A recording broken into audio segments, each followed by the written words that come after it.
അപ്പൊ സത്യദർശനം. അപ്പൊ സത്യമായ ചില കാര്യങ്ങളെ ദർശിക്കുക. See the reality, see the truth. അപ്പൊ നമ്മൾ കാണേണ്ട ചില കാര്യങ്ങൾ കാണാതെ പോകുമ്പോഴാണ് സത്യത്തിൽ ലൈഫിലെ അപ്സ് ആൻഡ് ഡൗൺസ് ഒക്കെ വരുന്നത്. എല്ലാവർക്കും പല പ്രശ്നങ്ങളും ഉണ്ടാവുന്നത്. ഇപ്പൊ നിങ്ങൾക്കറിയാം, വണ്ടി ഓടിക്കുന്ന സമയത്ത് റോഡിന് കയറ്റമുണ്ട്, റോഡിന് ഇറക്കമുണ്ട്. ഒരു പുഴയിലേക്ക് നോക്കിക്കഴിഞ്ഞാൽ അവിടെയുണ്ട് ഓളങ്ങളുടെ ഉയർച്ച താഴ്ചകളൊക്കെ അനുഭവപ്പെടണം. ഉണ്ടോ? ഒരുപോലെയല്ല. അപ്പൊ ജീവിതത്തിൽ എപ്പോഴും ഒരു പകലുമുണ്ട്, പറയൂ, രാത്രിയുമുണ്ട്. നമുക്കറിയാം, മഴക്കാലത്ത് നമ്മൾ കുടയില്ലാതെ മുന്നോട്ട് പോയാൽ മഴ കൊള്ളേണ്ടി വരുന്നു, അല്ലെങ്കിൽ എവിടെയെങ്കിലും കയറി നിൽക്കേണ്ടി വരും. ഒരു രാത്രിയിൽ പുറത്തിറങ്ങുമ്പോൾ നമുക്കറിയാം ടോർച്ച് വേണം, അല്ലെങ്കിൽ വിളിച്ചില്ലെങ്കിൽ ഇരുട്ട് നമ്മളെ ബുദ്ധിമുട്ടിക്കും. അപ്പൊ ഇരുട്ടിനെ മാനേജ് ചെയ്യാൻ ടോർച്ച് കയ്യിൽ വെക്കുന്ന പോലെ, മഴയെ മാനേജ് ചെയ്യാൻ കുട കയ്യിൽ വെക്കുന്ന പോലെ, ഇതുപോലെ ലൈഫിലും ചില കാര്യങ്ങൾ ഉള്ളിൽ വെക്കേണ്ടതുണ്ടോ? വേണ്ടതുണ്ടോ? അതോ ഒന്നും വരില്ല, എന്തും നേരിടാം എന്നൊക്കെ ഇന്നത്തെ യൂത്തിൻ്റെ ഒക്കെ ഒരു പ്രശ്നം അതാണ്. അവർക്കെല്ലാം ഓവർ കോൺഫിഡൻസ് ആണ്. ബൈക്ക് എടുത്തു പോകുന്ന സമയത്ത് ഒരു ഓവർ കോൺഫിഡൻസ് ആണ്, ഒന്നും വരില്ല എന്നുള്ളത്. പക്ഷെ ഇത് റേസ് ചെയ്യുന്ന സമയത്ത് എവിടെയെങ്കിലും കൊണ്ട് ഇടിക്കുന്നോ, വല്ലവരും ക്രോസ് ചെയ്ത് അടിക്കുന്നോ, നിങ്ങൾ നോക്കും, ബൈക്കും ആക്സിഡന്റ് ഉണ്ടാവുന്നത് നമ്മുടെ നാട്ടിൽ മാത്രമാണ്, അല്ലേ? ബൈക്കും തമ്മിൽ ആക്സിഡന്റ് ഉണ്ടാവുക പറഞ്ഞാൽ അത്ര കെയർലെസ് ആയിട്ട് ഓടിച്ചു വരുന്നവർക്കാണ്. ആടോ അല്ലേ? പറയൂ. അപ്പോ ഇവിടെ ഓവർ കോൺഫിഡൻസ് ആണ് പലപ്പോഴും നമ്മളെ പല അപകടങ്ങളിലും പറയൂ കൊണ്ടെത്തിക്കുന്നത്. അപ്പം നമ്മുടെ മനസ്സിന് നമ്മളിൽ ഒരു തെറ്റിദ്ധാരണ ഉണ്ടാക്കാൻ സാധിക്കും. ചില കുട്ടികളുണ്ടല്ലോ, വെള്ളത്തിൽ ചാടി മരിക്കുന്നതൊക്കെ അങ്ങനെയാണ്. മറ്റുള്ളവർ ചാടുമ്പോൾ എനിക്കും ചാടാൻ സാധിക്കുന്നുള്ളത്. ഇപ്പം അടുത്ത കാലത്ത് കേരളത്തിൽ നടന്നുകൊണ്ടിരിക്കുന്ന റാഗിങ് ഇഷ്യൂസ് ഒക്കെ നിങ്ങൾ പത്രത്തിൽ വായിക്കുന്നുണ്ടാവും. ഈ റാഗിങ്ങിലൂടെ കടന്നു പോകുന്ന കുട്ടികളും റാഗിങ് ചെയ്യുന്ന കുട്ടികളും, നിങ്ങൾ നോക്കൂ, റാഗിങ് ചെയ്യുന്ന കുട്ടികൾക്ക് അവരെ വിചാരം ഞങ്ങൾക്കൊന്നും സംഭവിക്കില്ലേ, ഞങ്ങളെല്ലാം പ്രൊട്ടക്റ്റഡ് ആണെന്നുള്ളൊരു ധാരണയിലാണ് അവരിയ്ക്കുന്നത്. ആണോ? ഇതേപോലെ റാഗിങ്ങിന് വിധേയരാവുന്ന അതിൻ്റെ വിക്റ്റിമായിട്ടുള്ള കുട്ടികൾ, അവരെ വിചാരം എന്താണ്? ഇതിലൂടെയൊക്കെ കടന്നുപോയി ലോകം അറിയരുത്, എൻ്റെ മാനം പോകരുത്, എൻ്റെ വീട്ടുകാരറിയരുത്, അങ്ങനെയൊക്കെയല്ലേ? ആണോ അല്ലയോ? ഇതെവിടെ കൊണ്ടെത്തുന്നു, ഇതെങ്ങനെ എത്തുന്നു എന്നുള്ളൊക്കെ പിന്നീട് ദുരന്തങ്ങൾ വരുമ്പോഴാണ് ലോകം തന്നെ അവർക്ക് പറയൂ അറിയുന്നത്. ദുരഭിമാനം കേരളത്തെ സംബന്ധിച്ച് വളരെ കൂടുതലാണ്. ആണോ? ദുരഭിമാനം കേരളത്തെ സംബന്ധിച്ച് വളരെ കൂടുതലാണ്.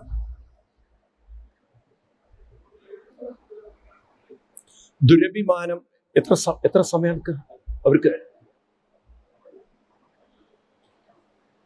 ഉച്ചവരെ അപ്പൊ ദുരഭിമാനം അവരെ സംബന്ധിച്ച് വലിയൊരു പ്രശ്നമാണ്. ഇവിടെയാണ് നമുക്ക് ഒരു ആത്മീയ ദർശനം, the vision of life through a spiritual dimension. ഒരു ആത്മീയതയിലൂടെ ജീവിതത്തെ കാണുക. അപ്പൊ ആത്മീയതയിലൂടെ ജീവിതത്തെ കാണുക എന്ന് പറഞ്ഞാൽ നമ്മൾ മെന്റലി പ്രിപ്പയർഡ് ആവുക, മെന്റലി നമ്മളെ എംപവർ ചെയ്യുക, മെന്റലി നമ്മളെ കുറച്ചുകൂടി സ്ട്രോങ് ആക്കുക. അപ്പൊ നമുക്ക് ഏതു പ്രശ്നങ്ങളെയും അഭിമുഖീകരിക്കാനുള്ള ഒരു കരുത്ത്, ഒരു ശക്തി എവിടെ കണ്ടെത്താം?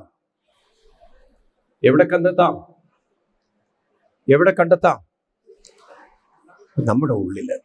അപ്പൊ നിങ്ങൾക്ക് മനസ്സിലാവും, പുറത്തെ പ്രശ്നമല്ല പ്രശ്നം, അകത്തെ കരുത്തില്ലായ്മയാണ് പ്രശ്നം. പുറത്തെ പ്രശ്നം അത് പ്രശ്നം നമുക്ക് മാറ്റാൻ പറ്റില്ല, കാരണം അത് അങ്ങനെയാണ്.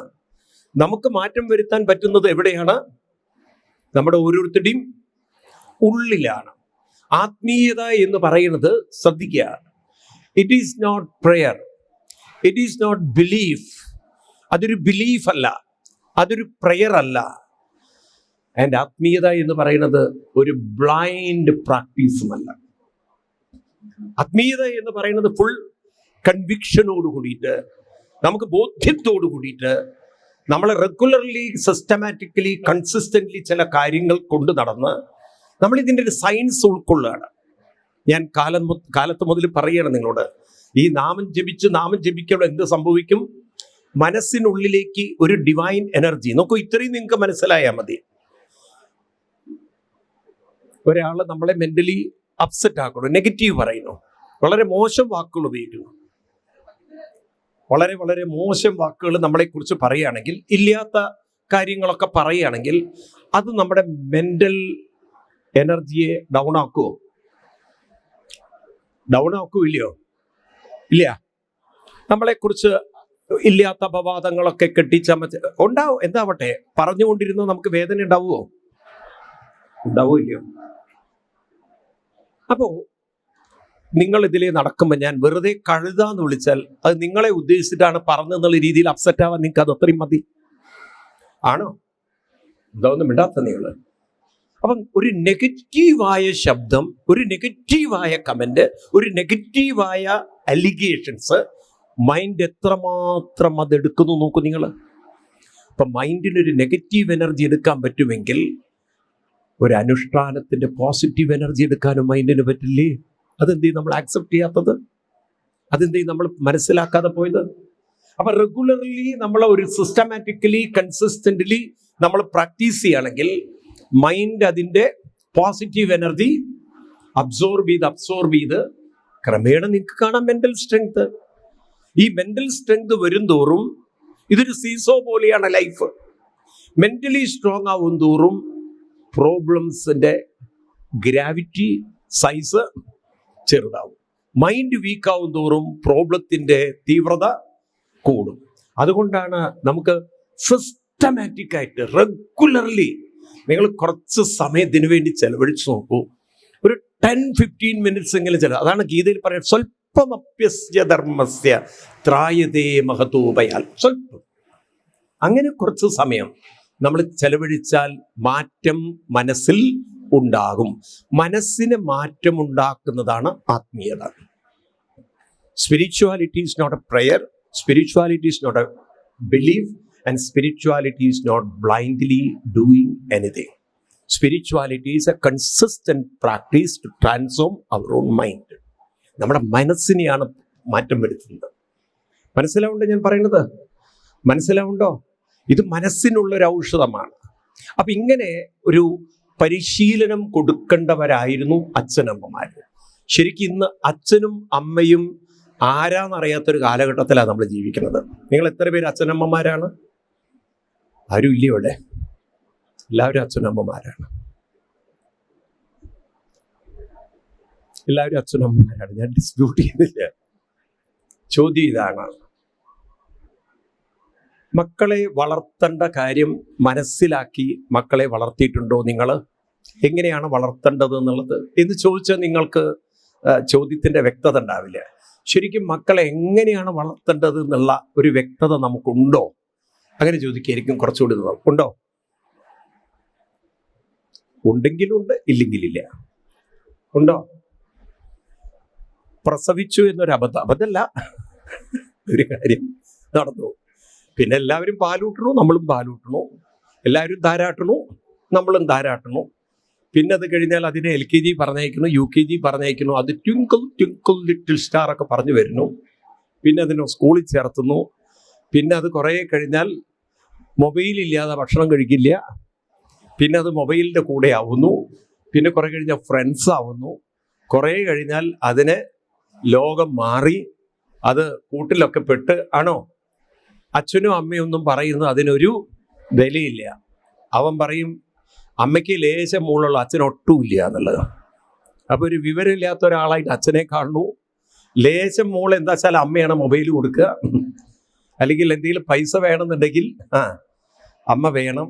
ഈ രീതിയിലൊക്കെ കുട്ടികൾ വളർന്ന് കുറേ കഴിഞ്ഞാൽ സത്യം പറഞ്ഞാൽ മക്കളെ പേടിച്ച് ജീവിക്കേണ്ട അച്ഛനമ്മമാരായിട്ട് മാറുകയാണെന്ന് കുറേ പേര്. ആണോ അല്ലയോ? എന്താ ഒന്നും മിണ്ടാത്ത നിങ്ങൾ? അതിലേക്കല്ലേ പോകുന്നത്? കാരണം ഇവരെന്ത് ചെയ്യും, ഇവരെവിടെ എത്തും, ഇവരെ എന്ത് അപകടം ഉണ്ടാക്കും? ഞാൻ കഴിഞ്ഞ ആഴ്ച ചെന്നൈയിലായിരുന്നു. എനിക്ക് സപ്താഹം. കോടികളുടെ ബാധ്യത ഉണ്ടാക്കിയ മകൻ ഒരു അച്ഛൻ്റെ ഒരു അവസ്ഥയൊക്കെ ആലോചിച്ച് നോക്കൂ. കോടികളുടെ ബാധ്യത ഉണ്ടാക്കി കൊടുത്ത മകൻ, മനസ്സിലായില്ലേ? വേറൊരുത്തനാണെങ്കിൽ BMW ബൈക്ക് വേണമെന്ന് പറഞ്ഞിട്ട് അത് വാങ്ങിച്ചിട്ട് 6ാമത്തെ ദിവസം അവൻ്റെ പണി തീർന്നു കൊടുത്തു. ഇപ്പൊ വീട്ടിൽ ബൈക്കുണ്ട്, മകനില്ല. ഈ രീതിയിലൊക്കെ ഉള്ള അച്ഛനമ്മമാരുടെ എണ്ണം നമ്മുടെ ഇടയിൽ. പിന്നെ കുറെ കഴിഞ്ഞാൽ കല്യാണം വേണ്ട, മക്കള് വേണ്ട, എന്തൊക്കെ രീതിയിലുള്ള കാര്യങ്ങളാണ് നമ്മൾ കാണുന്നത്. ആണോ? ഇതൊക്കെ എന്തു കൊണ്ട് പറ്റി എന്ന് ചോദിച്ചു കഴിഞ്ഞാൽ, മക്കൾക്ക് കൊടുക്കേണ്ടുന്ന ചില ഗൈഡൻസ് നമുക്ക് കൊടുക്കാൻ പറ്റിയിട്ടില്ല. ഒരു അച്ഛനും അമ്മയും ശരിക്കും ആരാണെന്ന് മനസ്സിലാക്കാൻ ഭാഗവതം തന്നെ നോക്കണം. ഈ ഭാഗവതത്തിലെ പഞ്ചമസ്കന്ധത്തിലെ 5-ാം അധ്യായം പാരന്റിങ്, അവിടെ 18ാമത് ശ്ലോകത്തിൽ വ്യാസഭഗവാൻ എഴുതി വെച്ചിരിക്കുന്ന ശ്ലോകം ഇതാണ്: ഗുരൂനനസ്യൽ സ്വജനോനനസ്യൽ പിതാനനസ്യൽ ജനനീനനസ്യൽ ദൈവം ന തസ്യാൽ ന പതിശ്ച തസ്യാൽ നമോ ജയേത സമുപേത മൃത്യും. ഈ പറയുന്ന ഇതാണ് ഗുരു. കണ്ടു നിങ്ങൾ, 5-ാം സ്കന്ധം 5-ാം അധ്യായം 18ാമത് ശ്ലോകമാണ് ഞാനിപ്പോ വായിച്ചത്. ഗുരൂനനസ്യൽ, പുസ്തകമുള്ളവർക്ക് നോക്കാം. ഗുരൂനനസ്യൽ കാണുന്നുണ്ടോ നിങ്ങൾ? ഗുരൂനനസ്യൽ സ്വജനോനനസ്യാത് പിതാനനസ്യൽ ജനനീനനസ്യാത് ന ദൈവം ന തസ്യാൽ ന പതിശ്ച തസ്യൽ നമോ ജയേത സമുപേത മൃത്യും. അതായത് ആ ഗുരു ഗുരുവല്ല, ആ സ്വജനം സ്വജനമല്ല, ആ ദൈവം ദൈവമല്ല, പിന്നെ ആ പിതാവ് പിതാവല്ല, ഇവരൊന്നും അല്ല. ആ ഭർത്താവ് ഭർത്താവല്ല. എങ്ങനെയുള്ള ആ ഭർത്താവല്ല, എങ്ങനെയാള് ഭാര്യയല്ല, എങ്ങനെയാള് അമ്മയല്ല, അച്ഛനല്ല. സമുപേത മൃത്യും ന മോചയേത്. മൃത്യു എന്ന് പറഞ്ഞാൽ ഇന്ന് നമ്മൾ അതിനെ വ്യാഖ്യാനിക്കുകയാണെങ്കിൽ മരണം എന്ന് മാത്രമല്ല അർത്ഥം, മരണതുല്യമായ, അതായത് ക്രൈസിസ്, ജീവിതത്തിലുണ്ടാകുന്ന ചാലഞ്ചുകൾ, ജീവിതത്തിലുണ്ടാകുന്ന ക്രൈസിസുകളെ കടന്നു പോവാനുള്ള ഒരു ഉൾക്കരുത്ത് മക്കൾക്ക് നേടിക്കൊടുക്കാനുള്ള ഒരു പരിശീലനം അവർക്ക് കൊടുക്കാത്തവരൊന്നും ആരല്ല? പാരൻസ് അല്ല എന്നാണ്. അപ്പൊ പാരൻസ് എന്ന് പറയുന്നത് ട്രെയിനേഴ്സ് ആണ്. യു ആർ എ ഗൈഡ് എന്ന് പറയാൻ പറ്റില്ല. കുറച്ചുകൂടി നല്ലത്, നമുക്ക് ഇന്നിപ്പോ സ്പോർട്സിലൊക്കെ നമ്മൾ ഉപയോഗിക്കില്ലേ, കോച്ച് എന്ന് ഉപയോഗിക്കില്ലേ? അപ്പൊ അച്ഛനമ്മമാരുടെ ജോലി മക്കളെ കോച്ചിങ് ക്ലാസ്സിൽ പറഞ്ഞിരിക്കില്ല, ട്രെയിൻ ചെയ്തെടുക്കുക, പരിശീലിപ്പിക്കുക. അതായത് ഈ കുട്ടികളുടെ ജീവിതത്തിൽ പല വിധത്തിലുള്ള മാനസികാവസ്ഥകളിലൂടെ കടന്നു പോവേണ്ടവരാണ്. അതിന് നമ്മുടെ മൈൻഡിനെ പ്രിപ്പയർഡ് ആവണം. അതുകൊണ്ട് എനിക്ക് നിങ്ങളോട് പറയാനുള്ളത്, we should have A very clear vision. നമ്മൾ വളർന്നു വരുന്ന കുട്ടികൾക്ക് 3 ചാലഞ്ചുകളുണ്ട് ലൈഫിൽ. 3 ചാലഞ്ചുകൾ. ഒന്ന് അഡിക്ഷൻ, പലതിലും പെട്ടുപോകും. അത് മൊബൈലാവാം, വേണ്ടാത്ത കാര്യങ്ങളിലൊക്കെ അഡിക്റ്റഡ് ആവാം. ചിലത് ലവ് വേറാം, അതിൽ ചെന്ന് പെട്ടുപോവാം. അത് മതി സൂയിസൈഡ് കൂടി വരാൻ, അല്ലേ? പല പ്രേമങ്ങളിലും പെട്ട് സൂയിസൈഡ് ചെയ്യുന്നവരുണ്ടോ? ഉണ്ടോ ഇല്ലയോ? അഡിക്ഷൻസ് ഉണ്ട്. രണ്ടാമത്തത് കൂട്ടുകെട്ടുകൾ. അത് നല്ല കൂട്ടുകെട്ടിൽ പെട്ടില്ലെങ്കിൽ അപകടമാണത്. മനസ്സിലാവുണ്ടോ നിങ്ങൾക്ക്? അല്ലേ? ശരിയല്ലത്. ഇന്ന് ഏത് തരം കൂട്ടുകെട്ട് നിങ്ങൾ നോക്കൂ. ഇപ്പൊ കഴിഞ്ഞ ദിവസമാണ് കോട്ടയത്ത് ഒരു ഹോസ്റ്റലില് നഴ്സിങ്ങിന് പഠിക്കുന്ന കുറെ പിള്ളേരൊക്കെ കൂടി ചേർന്ന ഒരു പയ്യനെ, ആ പിള്ളേർക്കൊക്കെ കൊടുക്കുമ്പോൾ നല്ല സെക്ഷനിലായിട്ട് കൊടുക്കുക, ഭാവി മുഴുവൻ തൊലഞ്ഞു കിട്ടിയില്ലേ? ഇപ്പോഴാണെങ്കിൽ ഒരു ക്രിമിനൽ കേസ് വരിക എന്ന് പറഞ്ഞാൽ കംപ്ലീറ്റ് ഡാറ്റ സിസ്റ്റത്തിലേക്ക് കയറുകയാണ്. ഞാൻ പണ്ട് കാനഡയിലേക്ക് 10-15 വർഷം മുമ്പ് യാത്ര ചെയ്യുമ്പം ചൈതന്യ എന്നു പേരുള്ള ഒരാൾ എന്തോ ഒരു കമ്മിറ്റ് ചെയ്തിരുന്നു. ഈ ഇമിഗ്രേഷനിൽ പ്രശ്നം ഉണ്ടാക്കിയിരുന്നു. എൻ്റെ പാസ്പോർട്ട് അവർ ഹോൾഡ് ചെയ്തു. എന്നോട് ചോദിച്ചു, who is this, you know him എന്നൊക്കെ ചോദിച്ചു. കുറെ അയാളെ കുറിച്ചുള്ള ഡീറ്റെയിൽസ്, എന്തോ ഈ ചൈതന്യ എന്നുള്ള പേര് കണ്ടപ്പോൾ, എൻ്റെ പേരിലത് കണ്ടപ്പോൾ അവർ ഞാനും അയാൾ റിലേറ്റീവ് ആണെന്നാണ്. ഇവർക്കറിയില്ലല്ലോ ഇതെല്ലാം ഒരുപോലെയാണെന്നുള്ളത്. അപ്പോൾ അവർക്കൊരു കയറി മനസ്സിലാവേണ്ട നിങ്ങൾക്ക്. അപ്പോൾ ഇത് പറഞ്ഞു വരുന്ന വെച്ചാൽ ഇന്ന് പണ്ടത്തെ പോലെയില്ല. ഇന്നിപ്പം എല്ലാം ഇന്റർനാഷണൽ ലെവലിലേക്കാണ് മനുഷ്യന്റെ ഡാറ്റകൾ പോയിക്കൊണ്ടിരിക്കുന്നത്. ആണോ? നമ്മുടെ കാര്യങ്ങൾ ഇപ്പൊ അമേരിക്കയിലുള്ളവർക്ക് അറിയാൻ പറ്റും. ഇതിപ്പോ എല്ലാവർക്കും പബ്ലിക്കാണ് എന്താ ഏതാന്നുള്ളത്. അപ്പൊ ഇന്നത്തെ കാലത്ത് ഒരു ക്രിമിനൽ കുറ്റത്തിൽ പെട്ട് കഴിഞ്ഞാൽ അതോടുകൂടി കുട്ടിയെ സംബന്ധിച്ച് ഭാവിയുടെ കാര്യത്തിലൊരു തീരുമാനമായി കഴിഞ്ഞിട്ടുണ്ടാവും. പിന്നെ ഒരിക്കലും ജീവിതത്തിൽ, കാരണം തം പ്രിന്റ് വന്നാൽ ജന്മം മാറ്റാൻ പറ്റില്ല. പണ്ടൊക്കെയാണെങ്കിൽ പാസ്പോർട്ട് മാറ്റാം. ഇപ്പം പാസ്പോർട്ട് മാറ്റിയിട്ട് കാര്യമില്ല. കാരണം അതിന്റെ ബേസിക് ഡാറ്റകളൊന്നും അത് മാറ്റാൻ പറ്റില്ല. ഇനി തല മാറ്റാൻ പറ്റുമോ? എന്നും പറഞ്ഞ പോലെ ജീവിതത്തില് ഈ 3 കാര്യങ്ങൾ, നമ്മുടെ കുട്ടികളുടെ ഉള്ളിൽ സംഭവിക്കുന്ന 3 കാര്യങ്ങൾ, വേണ്ടാത്ത കൂട്ടുകെട്ട്, എടുത്തുചാട്ടം, അതുപോലെ തന്നെ ഈ അഡിക്ഷൻസ്, ഇത് അവർക്ക് കൺട്രോൾ ചെയ്യാൻ പറ്റിയില്ലെങ്കിൽ ഇതായിരിക്കും അവരുടെ ജീവിതത്തിൽ ദുരന്തങ്ങൾ ഉണ്ടാക്കുന്നത്. ശരിയാണോ ഞാൻ പറഞ്ഞത്? ശരിയാണോ? ഈ എടുത്തുചാട്ടം, അതുപോലെ വേണ്ടാത്ത കൂട്ടുകെട്ട്, അത് ചിലപ്പം പല വശീകരണങ്ങളിലൊക്കെ പെട്ടിട്ട് അപകടങ്ങളിലാവുന്നത് ആണോ? എന്താ ഒന്നും മിണ്ടാത്തത് തന്നെയാണ്. ഞാൻ എൻ്റെ മുന്നിൽ ഒരു പയ്യൻ വന്നോ, അമ്മയും ആത്മഹത്യ ചെയ്യണം, ഇനി ജീവിക്കേണ്ട സ്വാമി. ഒരു നിമിഷം, ഈ പയ്യൻ എന്ന് പറഞ്ഞാൽ M.Tech കഴിഞ്ഞ കുട്ടിയാണ്, അല്ലാതെ സാധാരണ ഇവന്റെ മൊബൈലിൽ വേറെ ഒരു പയ്യനെടുത്ത് ഒരു പെണ്ണിന്റെ ഫോട്ടോ വൃത്തികേടൊക്കെ ഇതിലൂടെ അവൻ അയച്ചിരിക്കണം. മറ്റേ പയ്യൻ കാശൊക്കെ ഉണ്ടാക്കിയതിൽ പൈസയും. ഇതെന്നായാലും പിടിച്ചു ഇവനെ അറസ്റ്റ് ചെയ്തു. ഇവനാണ് ഈ പാവം, ഇതൊന്നും ഈ വൃത്തികേടൊന്നും ചിന്തിക്കാത്തൊരു പയ്യനാണ്. പിന്നെ അപകടത്തിൽപ്പെട്ടു. അതും ലക്ഷങ്ങൾ സമ്പാദിച്ചിരിക്കണം ആ ഫോട്ടോ വെച്ചിട്ട്. ലക്ഷങ്ങൾ. പോലീസിന് എന്ത് ചെയ്യാൻ പറ്റും? ഇവൻ ഇന്നസെന്റ് ആണെന്ന് പോലീസിന് മനസ്സിലായി. പക്ഷെ ഇവന്റെ ഫോൺ ഇവന്റെ കയ്യിൽ നിന്ന് പോയി കഴിഞ്ഞു, യൂസ് ചെയ്ത് കഴിഞ്ഞു. അതിന്റെ IP അഡ്രസ്സൊക്കെ ഇവന്റെയാണ് പോയിരിക്കുന്നത്. പോലീസിന് കണ്ടുപിടിക്കാൻ പ്രയാസമില്ല. ഇപ്പം മാനക്കേട് കൊണ്ട് ജീവിക്കണ്ട എന്ന അവസ്ഥയിൽ മനസ്സിലാവുണ്ട് നിങ്ങൾക്ക്? എന്ത് ചെയ്യാൻ പറ്റും? അപ്പൊ ഇങ്ങനെയുള്ളൊരു ലോകത്തിലാണ് നമ്മുടെ സമൂഹം ജീവിക്കുന്നത്. നല്ലവരാണെങ്കിലും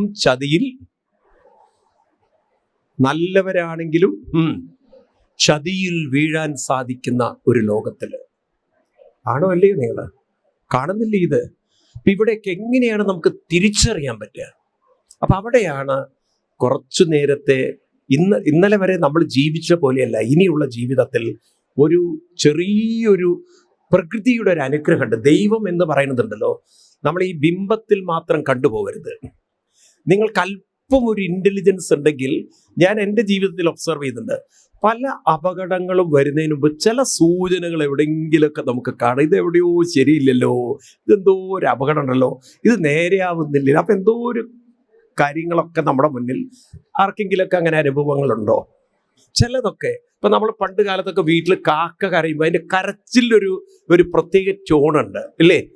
ആ ടോൺ വെച്ചിട്ട് അമ്മമാര് പറയാറുണ്ട്, കാക്ക അല്ലെങ്കിൽ കരയും, പക്ഷെ എല്ലാ കരച്ചിലും ഒരുപോലെയല്ല. ആണോ? ഈ വിരുന്നുകാർ വരുന്ന ടോൺ ഒരു പ്രത്യേക രീതി. അങ്ങനെ ഒരു ശബ്ദം കേൾക്കുമ്പോൾ നമുക്ക് എന്തൊരു മംഗളമായ കാര്യമുണ്ടല്ലോ. തോന്നിയിട്ടുണ്ടോ നിങ്ങൾക്ക്? തോന്നിയിട്ടുണ്ടോ? ചില സത്യമാണ്, ചിലതൊക്കെ സത്യം അല്ല നിങ്ങൾക്ക് പറയാൻ പറ്റില്ല. അത് അങ്ങനെ പറയുമ്പോൾ ചിലർ ബ്ലൈൻഡ് ബിലീഫാ. പക്ഷെ ആ കാക്കയുടെ കരച്ചിലെ ടോണിങ്ങിൽ വ്യത്യാസമുണ്ട്, അതിൻ്റെ ആ എക്സ്പ്രഷനിൽ വ്യത്യാസമുണ്ട്. ഉണ്ടോ? ശ്രദ്ധിച്ചിട്ടുണ്ടോ? എപ്പോഴും കാക്കാന്ന് പറയുന്ന പോലെയല്ല, ഒരു പ്രത്യേക ഒരു ടോണിൽ അത് ഒരു ശബ്ദം ഉണ്ടാക്കിയിട്ട് കരയുക. ആരെങ്കിലും അങ്ങനെയൊക്കെ ഒബ്സർവ് ചെയ്യാറുണ്ടോ? ഞാൻ വളരെ ക്ലിയർ ആയിട്ട് ഒബ്സർവ് ചെയ്തിട്ടുണ്ട്. അപ്പൊ നമുക്ക് ചില കാര്യങ്ങളിലൊക്കെ പുറപ്പെടുമ്പോൾ തന്നെ ഒരു കാര്യത്തിന് ചില സത്യം, മംഗളമായൊരു ചില സിഗ്നൽ കാണാം. ചിലത് നമുക്ക് മനസ്സിലാവും, ഇത് ജന്മം നടക്കുന്ന കാര്യം. എന്തെങ്കിലുമൊക്കെ ഒന്നിന്റെ പുറകിൽ ചില തടസ്സങ്ങൾ ഉണ്ടാവുമോ? ഇതൊക്കെ മനസ്സിലാക്കാൻ പ്രകൃതി തന്നെ നമുക്ക് വഴികൾ കാണിച്ചു തരുന്നുണ്ട്. പക്ഷെ ഇതൊന്നും റീഡ് ചെയ്യാൻ പലർക്കും ഇന്റലിജൻസ് ഇല്ല. ഈ ഇന്റലിജൻസ് ഉണ്ടാവാനാണ് ഒരു അനുഷ്ഠാനം നമ്മൾ ചെയ്യുന്നത്. അനുഷ്ഠാനം എന്തിനാണ്? മനസ്സിനെ കുറെ കാം ഡൗൺ ചെയ്യാൻ. ഈ കാം ഡൗൺ ചെയ്യുന്ന മൈൻഡ് ഉണ്ടല്ലോ, പെട്ടെന്ന് അറ്റ്മോസ്ഫിയറിലുള്ള പല സിഗ്നൽ എന്ന് പറഞ്ഞാൽ നമുക്ക് കാണിച്ചു തരുന്ന പോസിറ്റീവ് നെഗറ്റീവായിട്ടുള്ള കാര്യങ്ങളെ പെട്ടെന്നത് റെക്കഗ്നൈസ് ചെയ്യും. ഗീതയിൽ കൃഷ്ണൻ 10-ാം അധ്യായത്തിൽ 10-ാം ശ്ലോകത്തിൽ പറയുന്നുണ്ട്, തേഷാം സതതയുക്താനാം ഭജതാം പ്രീതിപൂർവകം ദദാമി ബുദ്ധിയോഗം തം യേന മാം ഉപയാന്തിതേ. കുറച്ച് സമയം എന്തെങ്കിലും ഒന്ന് ചൊല്ലാൻ, അനുഷ്ഠിക്കാൻ ശീലിക്കുക. ഈ അനുഷ്ഠിക്കുക എന്നൊക്കെ പറഞ്ഞാൽ നിങ്ങൾ തെറ്റിദ്ധരിക്കരുത്. അതാണ് ഹിന്ദുമതത്തിന്റെ വലിയൊരു പ്രശ്നം. എന്തെങ്കിലും ചെയ്യാൻ പറഞ്ഞാൽ പോത്തിനെ പോലെ ഇരുന്ന് ചൊല്ലും. വെറുതെ അങ്ങനെ പോത്തിനെ പോലെ മന്ത്രജോലിയുടെ കാര്യമില്ല. നമ്മൾ ആ ചെയ്യുന്നതിൽ അത്രയും സിൻസിയറിറ്റി, ആ കമ്മിറ്റ്മെന്റ്, ഡെഡിക്കേഷൻ. ശരിക്കും പറഞ്ഞാൽ ആത്മീയതയും ഭൗതികതയും രണ്ടും ആക്ച്വലി രണ്ട് ബാരിയർ അല്ല. ഒന്ന് ഇന്റേണൽ ആണ്, മറ്റൊന്ന് എക്സ്റ്റേണൽ ആണ്. ഇത്രയും വ്യത്യാസമുള്ളൂ. നിങ്ങൾ ഇന്റേണൽ ആയാലേ നിങ്ങൾക്ക് എക്സ്റ്റേണൽ ആവാൻ പറ്റുള്ളൂ. നിങ്ങൾ ഡെയിലി കുറച്ചു നേരം നാമം ചൊല്ലി അതിൽ മനസ്സ് ലയിപ്പിക്കുമ്പോൾ ആക്ച്വലി എന്താ സംഭവിക്കുന്നത്? നിങ്ങളുടെ കോൺസെൻട്രേഷൻ പവർ കൂടുകയാണ്. അപ്പം നിങ്ങളുടെ വർക്ക് ക്വാളിറ്റി വളരെ കൂടും. പിന്നെ നിങ്ങൾ നാമത്തിൽ മുഴുകും തോറും നിങ്ങളുടെ മെന്റൽ പവർ കൂടി വരുമ്പോൾ നിങ്ങളെ നേരെയുള്ള ഏത് പ്രശ്നത്തെയും നിങ്ങൾ കുറച്ചുകൂടി ഈസി ആയിട്ട് നിങ്ങൾ കാണാൻ തുടങ്ങും. അതുപോലെ നിങ്ങൾ നാമത്തിൽ ഇൻവോൾവ് ചെയ്യും തോറും നിങ്ങളുടെ ഇന്റലിജൻസ് പോപ്പപ്പ് ചെയ്യും. നിങ്ങൾക്ക് ചില സിഗ്നൽസ് ഒക്കെ പെട്ടെന്ന് ക്യാപ്ചർ ചെയ്യാൻ പറ്റും. കാര്യം മുന്നോട്ട് കാണാം. അതല്ലേ നോക്കൂ, നിങ്ങൾ ഈ പഴയ കാലത്ത് ആത്മീയതയുടെ ശക്തിയാണ്. ഒരു പഴയൊരു കഥ കേട്ട് കാണാം നിങ്ങൾ. പണ്ടൊരു രാജാവ് ചൂത് കളിച്ചുകൊണ്ടിരിക്കുകയാണ്. ചൂത് കളിക്കുക. ഈ ചൂത് കളിക്കുന്ന സമയത്ത് രാജാവ് ഏറെക്കുറെ തോറ്റുപോവാറായി. ആ ചൂതുകളിയിൽ ഒരു ആള് അങ്ങോട്ട് മാറിക്കഴിഞ്ഞാൽ രാജാവ് തോറ്റുപോയി. അപ്പൊ അതിനെ ആളെ മുന്നോട്ട് തള്ളിയിട്ടില്ലെങ്കിൽ രാജാവ് ഇങ്ങനെ കൺഫ്യൂഷനായിട്ട് നിൽക്കുകയാണ്, എന്ത് ചെയ്യണം എന്നുള്ള അറിയാതെ. ഇപ്പൊ ഭാര്യയാണെങ്കിൽ അടുക്കളയിൽ പണി, കുട്ടിയെ നോക്കണം. അതിൻ്റെ ഇടയ്ക്ക് രാജാവിന്റെ കളി ശ്രദ്ധിക്കുന്നുണ്ട്. പെട്ടെന്ന് ഭാര്യ നോക്കൂ, ദൂരെ. ആ ഭാര്യയുടെ ബുദ്ധി അപാര ബുദ്ധിയാണ്. മനസ്സിലായില്ലേ? ചില സ്ത്രീകൾക്ക് അങ്ങനെ ഒരു പരുന്തിന്റെ ബുദ്ധി കൊടുത്തിട്ടുണ്ട് ദൈവം. എന്താ പരുന്തിന്റെ ബുദ്ധി പറഞ്ഞാൽ? ദൂരെ നിന്ന് കാര്യങ്ങൾ പെട്ടെന്ന് അവർക്ക് മനസ്സിലാക്കാനുള്ളൊരു കഴിവുണ്ട്, പെട്ടെന്ന് ഗ്രഹിക്കാനുള്ളൊരു കഴിവുണ്ട്. അതാണ് ആ ഉപാസനയുടെയൊക്കെ ശക്തി. പെട്ടെന്നത് ഗ്രഹിക്കും. ഇവിടെ ഈ ഭാര്യ ഇത് മനസ്സിലാക്കി രാജാവ് തോൽവിയുടെ വക്കലാണ്. വേഗം കുട്ടിയെ കൊണ്ടുവന്ന ഒരു തൊട്ടില്ലതായിടുന്നു. എന്നിട്ട് അവിടുന്ന് പാടുന്നതാണ് ദും ദും ദും ദും ദും ദും ദും ദും ദും ദും ദും ദും ദും ദും ദും ദും ദും ആളെയുണ്ട്. കുട്ടിയെ ഉറക്കുക എന്ന വ്യാജേന ഇത് ചിലപ്പം മലയാളിയായിട്ടുള്ള ഒരു ഭർത്താവാണ് കേൾക്കുന്നതെങ്കിൽ പിന്നെ അവിടെ എന്ത് സംഭവിക്കുന്ന എനിക്കറിയില്ല. കാരണം എനിക്കിങ്ങനെ ഭ്രാന്ത് പിടിച്ചിരിക്കുന്ന സമയത്താണ് ഉണ്ടാൻ വന്നിരിക്കുന്നത് എന്ന് പറഞ്ഞിട്ട് ചിലപ്പോൾ അതെടുത്തിട്ട് ഭാര്യയുടെ നേരെ എറിഞ്ഞിട്ടും ഉണ്ടാവും, അല്ലേ? പിന്നെ ഈ രാജാവിന് മനസ്സിലായി ഭാര്യ കുട്ടിയെ ഉറക്കൽ. പെട്ടെന്ന് ആളെ ഒന്ന് പിടികിട്ടി. മനസ്സിലാവുണ്ട് നിങ്ങൾക്ക്? വേണ്ട സിഗ്നൽ വേണ്ട സമയത്ത് പ്രകടന്നുകൊണ്ടിരിക്കുന്നത്. അത് ക്യാപ്ചർ ചെയ്യാൻ സാധിച്ചാൽ പല അപകടങ്ങളെയും പെടാതെ നമുക്ക് രക്ഷപ്പെടാൻ സാധിക്കും. അപ്പോൾ ഉപാസന ജീവിതത്തിൽ ഉണ്ടാവണം. ഇത് പരിശീലിപ്പിക്കേണ്ടവരാണ് ആര്? രക്ഷിതാക്കള്. നോക്കൂ, ഇതൊക്കെ കുട്ടികൾക്ക് പറഞ്ഞ് മനസ്സിലാക്കി കൊടുക്കണ്ടേ? നമ്മൾ നാമം ജപിക്കുന്നത് എന്തിനാണ്? ആ നാമത്തിൽ മനസ്സർപ്പിക്കും തോറും മനസ്സിലുണ്ടാകുന്ന പരിവർത്തനങ്ങൾ. അപ്പൊ അച്ഛനും അമ്മയും ആരാണെന്ന് ചോദിച്ചു കഴിഞ്ഞാൽ അച്ഛനും അമ്മയും കേവലം പണ്ട് പെണ്ണ് കാണാൻ വന്ന സമയത്ത് പെണ്ണിന്റെ വീട്ടുകാരോട് ചെക്കൻ്റെ വീട്ടുകാർ ചോദിക്കുകയാണ്, പെണ്ണിന് എന്തൊക്കെയാ കൊടുക്കുക എന്ന്. അങ്ങനെ ഒരു ഇതുണ്ടല്ലോ, പെണ്ണിന് എന്തൊക്കെ കൊടുക്കുന്നു. അപ്പൊ ഈ പെണ്ണിന്റെ അച്ഛൻ പറയാണ്, രാവിലെ കട്ടൻ കാപ്പിയും ബിസ്ക്കറ്റും, പിന്നെ 8 മണിക്ക് ദോശ ഇഡ്ലി വെച്ചാൽ അതെന്താ വെച്ചാല്, പിന്നെ അത് കഴിഞ്ഞാൽ ഉച്ചയ്ക്ക് ചോറ് കൊടുക്കും. ഇതെന്താ പശു വളർത്തലോ? എന്ത് കൊടുക്കും? കല്യാണം കഴിക്കാൻ പോകുന്ന പെണ്ണിന്റെ വീട്ടുകാരോട് എന്ത് കൊടുക്കുന്നു വെച്ച് കഴിഞ്ഞാൽ ദോശ ഇഡ്ലിയുടെ കാര്യമാണോ ചോദിക്കുന്നത്? ആണോ? അല്ല. എന്ന് പറഞ്ഞ പോലെ എന്ത് കൊടുക്കും എന്ന് ചോദിക്കുന്നതിന്റെ പിന്നിലുള്ള ആ ഒരു ഉദ്ദേശ്യം മനസ്സിലാക്കുന്ന പോലെ ജീവിതത്തിലും ചില കാര്യങ്ങൾ പറയാതെ അറിയാൻ സാധിക്കണം. കുഞ്ഞുണ്ണി മാഷ്ടെ വരികൾ ഇങ്ങനെയാണ്: കഞ്ഞി കുടിക്കാനറിയാമോ, ചോറു വിളമ്പാനറിയാമോ, കൊതുകും മൂട്ടയുമുള്ളൊരു മുറിയിൽ കിടന്നുറങ്ങാനറിയാമോ? പാതി പകുക്കാനറിയാമോ? പാതി നികത്താനറിയാമോ? പാതയിലൂടെ നടക്കും നേരം പാലു കുടിക്കാനറിയാമോ? പിന്നെ പറയുന്നത് പറയാതറിയാൻ അറിയാമോന്ന്. പറയാതെ തന്നെ കാര്യങ്ങളെ അറിയാനുള്ള കഴിവ് നിങ്ങൾക്ക് വേണമെന്നുള്ളതാണ്. പറയാതെ തന്നെ കാര്യങ്ങൾ മനസ്സിലാക്കാനുള്ള കഴിവ്. ഞാൻ നോക്കുമ്പോണ്ടല്ലോ, പഴയ അമ്മമാരും അച്ഛന്മാരും ഭയങ്കര ട്യൂണ്ടായിരുന്നത്. പഴയ അച്ഛന്മാരും അമ്മമാരും രണ്ടും മിണ്ടില്ല കാര്യമായിട്ട്. എന്താണ് അച്ഛൻ്റെ മനസ്സിലൂടെ കടന്നു പോകുന്നതെന്ന് ആർക്കറിയാം? അമ്മമാർക്ക് അറിയാമായിരുന്നു ഇല്ലേ? അമ്മമാര് പറയും, ഇപ്പം ചോദിക്കേണ്ട ആള് മൂടി ശരിയല്ല എന്ന്. അതൊക്കെ ഞാൻ പറഞ്ഞ് ശരിയാക്കാന്നുള്ളതാണ്. എല്ലാം ഞാൻ ശരിയാക്കി തരാം, പക്ഷെ ഇപ്പൊ ഒന്നും പറയണ്ട, അപ്പൊ അത്ര ശരിയില്ല ആളെന്ന്. അപ്പൊ ആ ഒരു മൂഡിനെ കുറിച്ചൊക്കെ അറിയുന്നു. നോക്കൂ, അത് അറിയാത്തോണ്ടാണ് ഭാര്യയും ഭർത്താവും അല്ലെങ്കിൽ കാമുകനും കാമുകിയും ഇതൊന്നും അറിയാതെ സംസാരിക്കുമ്പോഴാണ് ഈ വർത്തമാനം അതിൻ്റെ വേറെ തലത്തിലേക്ക് പോയി കത്തിയെടുത്ത് കുത്തുന്നതും അല്ലെങ്കിൽ തല വെച്ചടിക്കുന്നതും. ഒരു ദിവസം നമ്മൾ പത്രത്തിൽ വായിക്കുന്നത് ഭാര്യയെ തട്ടിക്കൊന്നു അല്ലെങ്കിൽ തല്ലിക്കൊന്നു എന്നൊക്കെ. ഇതൊക്കെ എവിടെയോ അവരുടെ ടെമ്പറിനെ നിയന്ത്രിക്കാൻ പറ്റുന്നില്ല. മറ്റൊരാൾ ഔട്ട് ഓഫ് ടെമ്പറിലാണ് പോകുന്നതെന്ന് കാണാനുള്ള ഒരു തൃക്കണ്ണ് മനുഷ്യരിലൊക്കെ ഉള്ളിലുള്ളൊരു കണ്ണും നമുക്ക് നഷ്ടപ്പെട്ടുകൊണ്ടുപോയി. അതുകൊണ്ട് ഇവിടെ അച്ഛൻ ഋഷഭദേവൻ പറയണു മക്കളോട്, നമ്മൾ ഇവിടെ ജീവിക്കുന്നത് എന്തിനാണെന്ന് ചോദിച്ചു കഴിഞ്ഞാൽ നമ്മുടെ ജീവിതത്തിൽ നമുക്ക് ഏകാഗ്രത വേണം. അപ്പോഴാണ് കർമ്മങ്ങളുടെ ശക്തി കൂടുക. ഏകാഗ്രത കൂടുന്തോറും ഒരു കാര്യത്തിൽ നമ്മൾ സങ്കല്പം വെച്ചിട്ടുണ്ടെങ്കിൽ ആ കാര്യം പൂർത്തീകരിക്കാൻ നമുക്ക് സാധിക്കും. മനസ്സിലാവുന്നില്ല? ഈ ഏകാഗ്രത ഉണ്ടെങ്കിലാണ് വിചാരിച്ച കാര്യങ്ങൾ വിചാരിച്ച സമയത്ത് തന്നെ നടത്തിയെടുക്കാൻ നമുക്ക് സാധിക്കുന്നത്. ഇതിനെ സങ്കല്പം എന്ന് പറയും. ഇപ്പൊ ക്ഷേത്രങ്ങളിലൊക്കെ പൂജ ചെയ്യുന്ന സങ്കല്പമാണ്, ഇന്ന സമയത്ത് ഈ സാധനം ചെയ്യും എന്നുള്ളത്. ഈ സമയോചിതമായ കാര്യങ്ങൾ ചെയ്യാൻ ഇന്നിപ്പം വലിയ വിളംബനമാണ്. ഇക്കാര്യത്തിൽ വലിയ ഡ്രാഗിങ് ആണ് ഓരോ കാര്യത്തിലും. നമുക്കൊരു സമയത്തിനുള്ളിൽ ചെയ്തു തീർക്കാൻ പലതും പറ്റുന്നില്ല. അപ്പം തന്നെ നമ്മുടെ റോഡ് പണിയിലൊക്കെ നോക്കിക്കഴിഞ്ഞാൽ റോഡൊക്കെ പണിത് കഴിഞ്ഞിട്ടായിരിക്കും മറ്റേ വെള്ളക്കാരൻ വരുന്നത്. വെള്ളം കൂടി ഇട്ട് കഴിഞ്ഞിട്ട് ഇപ്പം എന്തോ ഫോണിന് കുഴിക്കാൻ നന്നായി, അല്ലെങ്കിൽ വെള്ളംകാരൻ കൂടി കുഴിച്ചു കഴിഞ്ഞിട്ടായിരിക്കും പിന്നെ ഫോൺകാരൻ വന്ന് കുഴിക്കാൻ പോകുന്നത്. ഇപ്പോൾ അപ്പോഴേക്കും പിന്നെ റോഡ് പണിക്കാരൻ രണ്ടാമത് വരാൻ തുടങ്ങി. ഈ രണ്ടാമത് ഇവൻ റോഡ് പണിക്ക് വരുമ്പോഴേക്കും പൈപ്പ് പൊട്ടിയിട്ടുണ്ടാവും.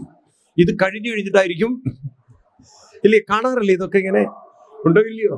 നല്ല റോഡുകളൊക്കെ കുത്തിപ്പൊളിച്ച് അങ്ങനെ തകർത്ത് നശിപ്പിച്ച് വീണ്ടും പണിയെടുക്കുന്ന ഇതൊക്കെ എന്തുകൊണ്ട് വെച്ചാൽ ഇത് തമ്മിൽ ഒരു കോർഡിനേഷൻ ഉണ്ടാക്കാൻ, ഒരു ഏകാഗ്രത ഉണ്ടാക്കാൻ നമ്മുടെ സിസ്റ്റങ്ങൾക്ക് സാധിക്കുന്നില്ല.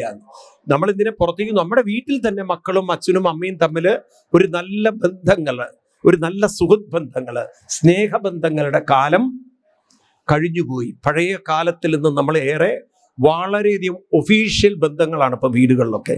ഓഫീസിൽ സംസാരിക്കുന്ന പോലെ ഇപ്പൊ മക്കളോട് സംസാരിക്കേണ്ടി വരുന്നത്. കാരണം അത്രയും ഗൗരവമായ ഒരു ജീവിതത്തിലേക്ക് ആണോ എല്ലാവരും അവരവരുടെ മൊബൈൽ ലോകത്തിലേക്ക് ഒതുങ്ങി. ശരിയാണോ പറയുന്നത്? ആണോ? ആ ഒരു കാലഘട്ടം മാറിപ്പോയി. അപ്പൊ ഇനി ഇതിനെന്താ ഒരു പരിഹാരമുള്ളത്? ക്രമേണ നമ്മളൊരു ആത്മീയ അവബോധം, അതായത് ഒരു അനുഷ്ഠാനത്തിലൂടെ നമ്മുടെ മനസ്സിനെ വളർത്തിയെടുക്കുക. അപ്പൊ ഇപ്രകാരം പറഞ്ഞ് ഈ ഋഷഭദേവൻ മക്കൾക്ക് ഗൈഡൻസ് കൊടുത്ത്, ആ മക്കളിൽ മൂത്തവനായിരുന്നു ഭരതൻ. ഞാൻ പറഞ്ഞു, ഭരതൻ രാജ്യം ഭരിക്കാൻ തുടങ്ങിയ കാലഘട്ടത്തിലാണ് ഈ രാജ്യത്തിന് ഭാരതം നാലാമത്തെ അധ്യായത്തിൽ 4ാം അധ്യായത്തിൽ 5ാം സ്കന്ധാണ് വായിക്കുന്നത്. 9ാമത്തെ ശ്ലോകത്തിൽ അത് കാണാൻ നിങ്ങൾക്ക്. ഈ രാജ്യത്തിന്റെ പേര് ഭാരതം എന്നൊരു പേര് വരാൻ എങ്ങനെയാണ് ഇടവന്നത് എന്ന്. ഭാരതം എന്ന പേരിന് പല അർത്ഥങ്ങളുണ്ട്. വലിയൊരർത്ഥം എന്ന് പറയുന്നത് ഭ എന്ന അക്ഷരം അറിവിൻ്റെ, കഴിവിൻ്റെ, കലയുടെ എല്ലാം പ്രതീകമാണ്. ഏത്? ഭ.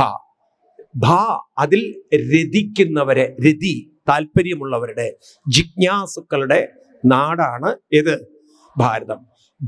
ഭാതി സർവശാസ്ത്രേഷു രാരതി സർവേഷു ജന്തുഷു താ താരണം സർവേഷു ലോകേഷു തേന ഭാരതം ഉച്യത്തെ എന്നൊക്കെ പൂർവികന്മാർ ഡിഫൈൻ ചെയ്തു വെച്ചിരിക്കേണ്ടത് നമ്മുടെ ഗ്രന്ഥങ്ങളിൽ. നിൽക്കട്ടെ, ഭരതൻ രാജ്യം ഭരിച്ചു. ഭരതൻ നല്ല രീതിയിലൊക്കെ രാജ്യഭരണമൊക്കെ കൊണ്ടു നടന്ന് അന്നത്തെ കാലഘട്ടത്തിൽ ഒരു ഏജായി കഴിഞ്ഞാൽ മക്കളെ രാജ്യഭാരം ഏൽപ്പിച്ച് ഇവരെല്ലാം തപസ്സിന് വേണ്ടി പോകുന്ന ഒരു കാലം ഉണ്ടായിരുന്നു. അതായത് അവർക്ക് ജീവിതത്തിന്റെ 2 വിഷൻ ഉണ്ടായിരുന്നു. ഒന്ന്, മനസ്സുകൊണ്ട് ഭൗതികമായ കാര്യങ്ങൾ ചെയ്തു തീർത്ത് ആ ഭൗതിക ലോകത്തെ മനസ്സിലാക്കി അതിൽ നിന്നൊരു കാര്യം അവർ ഉൾക്കൊള്ളും. ഭൗതികമായി എന്തൊക്കെ നേടിയാലും മനസ്സിനെ അതുകൊണ്ട് പൂർണ്ണമായി തൃപ്തിപ്പെടുത്താൻ സാധ്യമല്ല. അപ്പൊ പിന്നെ അടുത്ത എൻക്വയറി എന്താ വെച്ചാൽ, ഈ മനസ്സിനെ എങ്ങനെ നമുക്ക് ഒരു പൂർണ്ണതയിലേക്ക് എത്തിക്കാം. അപ്പൊ അവര് ഒരു തപസ്സിന്റെ ജീവിതം തിരഞ്ഞെടുക്കണം. എന്താണ് തപസ്? മനസ്സേതെങ്കിലും അനുഷ്ഠാനത്തിൽ അർപ്പിച്ച് ലയിപ്പിച്ച് അതിൽ തന്നെ രമിപ്പിച്ച് അവസാനം മനസ്സ് തന്നെ നിർലീനമാക്കി. നാരായണ ഗുരുദേവന്റെ ആ വരികൾ, ദൈവദശകത്തിന്റെ അവസാനത്തെ വരികളിൽ അതാണ് അദ്ദേഹം പറയുന്നത്. വാഴണം നിൻമഹസാമാഴിയിൽ ഞങ്ങളാകവേ. ഞങ്ങളങ്ങനെ അതിലേക്ക് ആഴ്ന്ന് വാഴട്ടെ. അങ്ങനെ ആഴ്ന്നിറങ്ങി വാഴണം സുഖം എന്ന് അദ്ദേഹം എഴുതി വെച്ചിരിക്കുന്ന പോലെ ഒരാത്മസുഖത്തിലേക്ക് അങ്ങനെ അലിഞ്ഞു ചേരുക. ഇത് മനസ്സിലാക്കിയവരാണ് തപസ്സിന് പോയത്. അങ്ങനെ ഭരതൻ തപസ്സിന് തിരഞ്ഞെടുത്തത് നേപ്പാളിലുള്ള, ഇന്നിപ്പോൾ നേപ്പാളിലാണ് സ്ഥലം, അവിടെ പുലഹാശ്രമം എന്ന് പറയും. അവിടെയാണ് കാളിഗണ്ഡകി നദി. അവിടെ നിന്നാണ് ഈ സാളഗ്രാമങ്ങളൊക്കെ വരുന്നത്. അവിടെയാണ് തിരഞ്ഞെടുത്തത്. ഒരിക്കൽ കുളിക്കാൻ പോകുമ്പോഴാണ് പെട്ടെന്നൊരു കാഴ്ച കാണുന്നത്. ഒരു നിറഞ്ഞ വയറുള്ള മാൻ, പ്രസവമെടുത്ത മാൻ പ്രസവവേദനയായിട്ട് നിൽക്കുമ്പോഴാണ് പുലികളോ മറ്റോ അതിനെ പിടിക്കാൻ വരുന്നതും ജീവന്റെ ആ കുട്ടിയെ രക്ഷിക്കാനുള്ള ആ കൊതിയും ആ കുട്ടിയുള്ള സ്നേഹവും കാരണം ഇതതാ രക്ഷിക്കാൻ വേണ്ടി ഓടുന്നു. അതിൽ തന്നെ രക്ഷിക്കാനും ആ കുട്ടിയെ രക്ഷിക്കാനും ആ കാളിഗണ്ഡകിയുടെ തീരത്ത് നിന്ന് നദിയിലേക്കൊരു ചാട്ടത്തിൽ തള്ളമാൻ ചത്തുപോയി. ഈ കുട്ടി പുറത്തു വന്നു. ഈ ചോര കുഞ്ഞിനെ കണ്ടതും രാജാവ് അവിടെ ഇറങ്ങിച്ചെന്ന് ആ കുട്ടിയെ കൊണ്ടുവന്ന് കുളിപ്പിച്ച് പിന്നെ രാജാവ് അതിനെ പ്രൊട്ടക്ട് ചെയ്തു. പിന്നെ ഭാഗവതം പറയുന്നത് പാലന പോഷണ പ്രീളന ലാളന, ആരെ? പ്രസവിച്ച കുഞ്ഞിനെയല്ല, ഈ മാനിനെ. ഇന്ന് ചിലർ കണ്ടില്ലേ, മടിയിലിരുത്തുന്നു, കെട്ടിപ്പിടിക്കുന്നു, കൂടെ കടത്തുന്നു. പട്ടികളെ, മാനിനല്ല. ഈ രീതിയിലൊക്കെ അങ്ങനെ അതിനെ ലാളിച്ച് വളർത്തി. ഈ രാജാവ് കുറേ കഴിഞ്ഞപ്പോഴാണ് മനസ്സിലായത്, മനസ്സിന് ഈ മാനിനെ അങ്ങോട്ട് വിട്ടുപോവാൻ പറ്റാത്തൊരു ബന്ധമുണ്ടാക്കിയിരിക്കുന്നു. അപ്പൊ അദ്ദേഹത്തിന് മനസ്സിലായി, മനസ്സ് മാനിന്റെ ഒരു സ്മരണയിൽ നിന്നാൽ മനസ്സിൽ ഏത് ഇമേജാണോ കൂടുതലുള്ളത്, മനസ്സിൽ ഏത് ഇംപ്രഷനാണോ നിൽക്കുന്നത്, മനസ്സ് ഏതൊരു ചിന്തയിലാണോ നിൽക്കുന്നത്, അതിനനുസരിച്ച് വരും അടുത്ത ഒരു ജന്മം എന്നതാണ്. അതായത് മനസ്സിന് മരണമില്ല. There is no death for the mind. കാരണം mind is an energy can't be destroyed. അപ്പം നാശമില്ലാത്ത ഒന്ന് വീണ്ടും റീസൈക്കിൾ ചെയ്യപ്പെടണം. അത് എനർജിക്ക് നാശമില്ലെങ്കിൽ അത് മറ്റൊരു ജന്മമായി മാറണം. പലപ്പോഴും ഈ കാര്യത്തിൽ നമുക്കൊരു വ്യക്തതയില്ല, സയൻസിനും വ്യക്തതയില്ല. പക്ഷെ ഒരു ചോദ്യത്തിന് ഉത്തരം സയൻസിന് തരാൻ പറ്റിയിട്ടില്ല. അതായത് കുഞ്ഞു വാവകൾ, ഞാൻ പറയുന്നത് ഒരു 6 മാസം 7 മാസമൊക്കെ ആകുമ്പോൾ സമയത്ത്, അതിന് മുമ്പ് തന്നെ സ്വപ്നം കണ്ട് പേടിച്ച് കരയുന്ന കുട്ടികളുണ്ട്, ഇല്ലേ? ശ്രദ്ധിച്ചിട്ടുണ്ടോ? സ്വപ്നത്തിൽ ചിരിക്കുന്ന കുട്ടികളുണ്ട്. ഈ സ്വപ്നം എന്ന് പറയുന്നത്, എൻ്റെ ചോദ്യത്തിന് നിങ്ങൾ ഉത്തരം തരണം, ഇത് അമ്മയിൽ നിന്ന് കിട്ടുന്ന സ്വപ്നങ്ങളാവാൻ വഴിയുണ്ടോ? ഇല്ല, ഒട്ടും ഉണ്ടാവാൻ വഴിയില്ല. അച്ഛനിൽ നിന്ന് കിട്ടാനുള്ള വഴിയുണ്ടോ? ഇത് എവിടുന്ന് ഈ കുട്ടിക്ക് കിട്ടി എന്ന ചോദ്യത്തിന്റെ ഒരു ഉത്തരം തരാൻ സയൻസിന് സാധിച്ചില്ല. പക്ഷെ ഒരു കാര്യം നമ്മുടെ ഉള്ളിൽ ഉറപ്പാണ്. നിങ്ങളിപ്പോൾ അച്ഛൻ്റെ കൂടെ കടന്നിട്ടുണ്ടാവും, അമ്മയുടെ കൂടെ കടന്നിട്ടുണ്ടാവും, ഭാര്യ ഭർത്താവിൻ്റെ കൂടെ കടന്നിട്ടുണ്ടാവും. ആരുടെ കൂടെ കടന്നിട്ടുണ്ടെങ്കിലും ഒരാളുടെ മനസ്സിൽ നിൽക്കുന്ന സ്വപ്നം വേറൊരാൾക്ക് ഇന്ന് വരെ കിട്ടിയിട്ടുണ്ടോ? ഇല്ല. അപ്പൊ പിന്നെ നമ്മുടെ സ്വപ്നങ്ങളൊക്കെ നമ്മുടെ മനസ്സ് തന്നെ കൂട്ടിവെച്ച ചിന്തകളിൽ നിന്നും രൂപപ്പെട്ടതാണ്. അത് നോക്കൂ നിങ്ങൾ, നമ്മൾ ഒരു യാത്ര ചെയ്യുമ്പോൾ പല കാഴ്ചകളും കാണുന്നുണ്ട്. ചില ചിത്രം മനസ്സൊപ്പിയെടുക്കുന്നുണ്ട്. അത് ഏതൊക്കെ എടുക്കുന്നുണ്ട് നമുക്കറിയില്ല. ചിലതിനോട് നമ്മൾ താല്പര്യത്തോടെ നോക്കും. ഉണ്ടോ? കുറച്ചൊരു താല്പര്യത്തോടുകൂടി നോക്കുന്ന കാഴ്ചകൾ ഉണ്ടാവില്ലേ? അത് നിങ്ങളൊന്ന് പുറകോട്ട് നോക്കിയാൽ ചിലതൊക്കെ മനസ്സിൽ തങ്ങി നിന്ന കാഴ്ചകൾ ഉണ്ടാവും. ഇതെല്ലാം ഒരു കൂട്ടിയാണ് ഒരു സ്വപ്നമാക്കി മനസ്സ് മാറ്റുന്നത്. ശരിക്കും പറഞ്ഞാൽ സിനിമ സൃഷ്ടിക്കാൻ സാധിക്കുന്ന ഒരു ഉഗ്രൻ സാധനമാണ് മനുഷ്യന്റെ മനസ്സെന്ന് റിസർച്ച്. എവിടെയോ കണ്ട കാര്യങ്ങളും പിന്നെ കണ്ട കാര്യങ്ങളും ഒക്കെ കൂടി കൂട്ടിച്ചേർത്ത്, ഇപ്പൊ നിങ്ങൾ ഗുരുവായൂരിൽ വന്നു, ഗുരുവായൂർ അമ്പലത്തിൽ പോകുമ്പോൾ എഴുന്നള്ളത്ത്, അതൊക്കെ ഇങ്ങനെ കണ്ട് പെട്ടെന്ന് ആന അടയോ ആന ചാട് എന്തെങ്കിലുമൊക്കെ കേട്ട വാർത്തകളുണ്ടാവും. ഇതൊക്കെ അവിടെ വെച്ചു. പിന്നെ ഒരു ദിവസം പത്രത്തിൽ ആന അടഞ്ഞു ഓടി കുത്തി എന്നൊക്കെ. അങ്ങനെ നിങ്ങൾ പിന്നെ ഒരു ദിവസം സ്വപ്നം കാണുന്നത് ആന നിങ്ങളുടെ നേരെ ഓടുന്നതാണ്. അതെങ്ങനെ വന്നു വെച്ചാൽ പല വാർത്തകൾ കേട്ടതും ഈ ചിത്രങ്ങളൊക്കെ കൂടി ചേർത്ത് ചെറിയൊരു ഷോർട്ട് ഫിലിം ആരുണ്ടാക്കി? ശരിക്കും മൂവി മേക്കർക്കുള്ള ഫസ്റ്റ് അവാർഡ് കൊടുക്കേണ്ടത് മനസ്സിനാണ്. കാരണം ഇത്രയും ചെറിയ സമയം കൊണ്ട് നല്ല മൂവി ഉണ്ടാക്കി, സ്ക്രിപ്റ്റ് ഉണ്ടാക്കി. പക്ഷെ ചിലപ്പോൾ അപകടത്തിലായ മൂവി ആയിരിക്കും, ഇല്ലേ? നമ്മുടെ നേരെ ആന കുത്താൻ വരുന്നൊക്കെ നല്ല സുഖമുള്ള മൂവി അല്ലല്ലോ ഈ തരത്തിലുള്ള കാഴ്ചകളൊക്കെ കാണുമ്പോൾ. അപ്പൊ അങ്ങനെയൊക്കെയുള്ള അനുഭവങ്ങൾ കാണുമ്പോൾ ഈ കൊച്ചു കുഞ്ഞിന് ഇത് എവിടെ നിന്ന് കിട്ടി എന്നൊരു ചോദ്യമില്ലേ? അപ്പം ഒരു കാര്യം ഉറപ്പാണ്, അവനവൻ അനുഭവിച്ചതാണ് അവനവൻ്റെ കൂടെ ഉണ്ടാകുമെങ്കിൽ ഈ കുഞ്ഞിൻ്റെ മനസ്സ് അത് നേരത്തെ അനുഭവിച്ചിട്ടുണ്ടെങ്കിൽ ഇത് തന്നെയല്ലേ പുനരഭിജനനം പുനരഭിമരണം. ഇനി നോക്കൂ, പലരും പറയും ഇനി നിങ്ങൾ പൂർവ്വജന്മം ഉണ്ട് എന്നുള്ളതിന് എന്താ തെളിവ്? നമുക്ക് ഓർമ്മയില്ലല്ലോ. നല്ലതായത് ആരും കഴിഞ്ഞ ജന്മത്തിലേക്ക് ഓർക്കാൻ തുടങ്ങി നിങ്ങൾക്ക് റോട്ടിൽ കൂടെ നടക്കാൻ പറ്റുമോ? അല്ല, എന്തൊരു അപകടമാണെന്ന് നോക്കൂ. നിങ്ങൾ റോട്ടിൽ കൂടെ നടക്കുമ്പോൾ ഒരാൾ പുറകിൽ വന്നിട്ട് പറയണ ഓർമ്മയുണ്ടോ ഞാൻ കഴിഞ്ഞ ജന്മത്തിലെ ഭർത്താവാണെന്ന്. ഈ ജന്മത്തിലെ ഹാൻഡിൽ ചെയ്യാൻ പറ്റണില്ല. എന്നിട്ടില്ല ഇനി കഴിഞ്ഞ ജന്മത്തിലെ ഒരാളെയും കൂടി. വഴിയിലുള്ള പിള്ളേർ നിങ്ങളുടെ തോളി തട്ടിയിട്ട് പറയാ ഓർമ്മയുണ്ടോ ഞാൻ നിങ്ങളുടെ മക്കളായിരുന്നു എന്ന്. എന്തൊരു അപകടമായിരിക്കും. അപ്പൊ ഒരു കണക്കിന് നമുക്ക് ഓർമ്മയില്ലാത്തത് നോക്കൂ, ഓർമ്മയില്ല എന്ന് പറഞ്ഞിട്ട് യാഥാർത്ഥ്യമില്ല എന്ന് പറയാൻ പറ്റില്ല. സ്വപ്നങ്ങൾ കാണുന്ന ഫയലുകളൊക്കെ ഉള്ളിലില്ല എന്ന് നിഷേധിക്കാൻ പറ്റുമോ? പക്ഷെ അതൊന്നും ജാഗ്രത അവസ്ഥയിൽ ഉണർന്നിരിക്കുന്ന സമയത്ത് നമുക്ക് കാണാൻ പറ്റില്ല. പക്ഷെ those files are zip files ഒക്കെ അവിടെ ഉണ്ട്, സ്റ്റോറേജിൽ ഉണ്ടോ? ഇതുപോലെ കഴിഞ്ഞ ജന്മങ്ങളുടെ അനുഭവങ്ങളൊക്കെ ഉള്ളിലുണ്ട്. ഈ അനുഭവങ്ങളാണ് മനുഷ്യന് ജന്മം തരുന്നെങ്കിൽ വല്ലാതെ പട്ടിയെ മടിയിലിരുത്തി അതിനെ ചക്കരെ മുത്തേ പൊന്നെ എന്നൊക്കെ പറഞ്ഞ് വിളിച്ച് കൊണ്ടു നടന്നാൽ, പാലന പീളന പോഷണ ലാളന ഒക്കെ കൊണ്ടു നടന്നാൽ അടുത്ത ജന്മം ഞാനത് പറഞ്ഞിട്ടില്ല, നിങ്ങൾക്ക് തീരുമാനിക്കാം എന്താവണം എന്നുള്ളത്.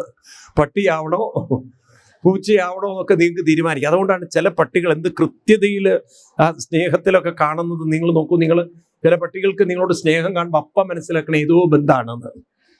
മനസ്സിലായില്ലേ? ഇതൊക്കെ നമ്മുടെ ജീവിതത്തിൽ സത്യമായിരിക്കാം. അത് ചിലതൊക്കെ നല്ല അനുസരണമുള്ള പട്ടികളൊക്കെ ഇല്ലേ, ഉണ്ടോ ഇല്ലയോ? അതൊക്കെ മനുഷ്യ ജീവിതത്തിൽ കാണാൻ സാധിക്കും. അങ്ങനെ ഇവിടെ ഭരതൻ ഒരു മാനായി, പിന്നെ അതിൽ നിന്ന് വിട്ട് വീണ്ടും ഒരു മനുഷ്യജന്മം എടുത്ത് അങ്ങനെ അദ്ദേഹം ജഡഭരതനായി. അമ്മയുടെ വയറ്റിലിരിക്കുമ്പോൾ തന്നെ അദ്ദേഹത്തിന് ബോധോദയം. അതായത് ഈ മനസ്സാണ് സകല ദുരിതങ്ങളും ഉണ്ടാക്കുന്നത്. അതുകൊണ്ട് മനസ്സിന്റെ ഒരു താളം തെറ്റാൻ ഞാൻ ഒരിക്കലും അനുവദിക്കില്ല. ഒരു അനുഷ്ഠാനത്തിൽ തന്നെ പിടിച്ചു നിന്ന് അങ്ങനെ ആളൊരു അവധൂതനായി പോവുകയാണ്. പിന്നീട് അങ്ങനെ അവധൂതനായി പോകുന്ന ഒരു കാലഘട്ടത്തിൽ ഒരിക്കൽ അദ്ദേഹത്തിന് നരബലി കൊടുക്കാൻ കൊണ്ടുപോകുന്ന കഥയുണ്ട്. കാളി വിഗ്രഹത്തിൽ നിന്നും കാളി വന്ന് ഈ ഭരതനെ രക്ഷിക്കുന്ന ഒരു കഥയുണ്ട്. പക്ഷെ നമ്മൾ കാണുന്ന കഥ ഇവിടെ എന്താണെന്ന് വെച്ചാൽ, ഒരിക്കൽ ഭരതൻ ഇങ്ങനെ യാത്ര ചെയ്യുമ്പോഴാണ് ആ കാലഘട്ടത്തിൽ സിന്ധു സൗവീരം എന്നൊരു രാജ്യമായിരുന്നു. രാജാവായിരുന്നു രഘൂഗണ രാജാവ്. അപ്പൊ രഘൂഗണ രാജാവിന് ഒരു ആശ്രമത്തിൽ പോകണം, കപിലാശ്രമം എന്തോ ആണ്. അവിടെ പോകാൻ വേണ്ടി പല്ലക്കിൽ അദ്ദേഹത്തിനെ കൊണ്ടുപോകുമ്പോൾ പല്ലക്ക് ചുമക്കുന്ന ഒരുത്തിന് വയറുവേദന വന്നപ്പോൾ അവൻ പറഞ്ഞു, രാജൻ എനിക്ക് ചുമക്കാൻ ബുദ്ധിമുട്ടുണ്ട് എന്ന്. ശരി, എന്നാ വേറൊരുത്തിനെ കണ്ടുപിടിക്കുന്നു. അപ്പോഴാണ് ഈ പാവം ഭരതൻ ആ വഴിക്ക് പോണത്. ഭരതനാണെങ്കിൽ വേറൊരു ലോകത്തിൽ ജീവിക്കുന്ന ആള്. ഭരതന്റെ തോളില് ഈ പല്ലക്ക് കൊടുത്തു. ഭരതനാണെങ്കിലോ തൻ്റെ കാൽ ചുവട്ടിൽ വല്ല ജൈവജാലങ്ങളും പെടരുതേ എന്ന് പ്രാർത്ഥിക്കുന്ന ആളാണ്. വല്ല ഉറുമ്പിനെയൊക്കെ കണ്ട ഒറ്റ ചാട്ട അപ്പുറത്തേക്ക്.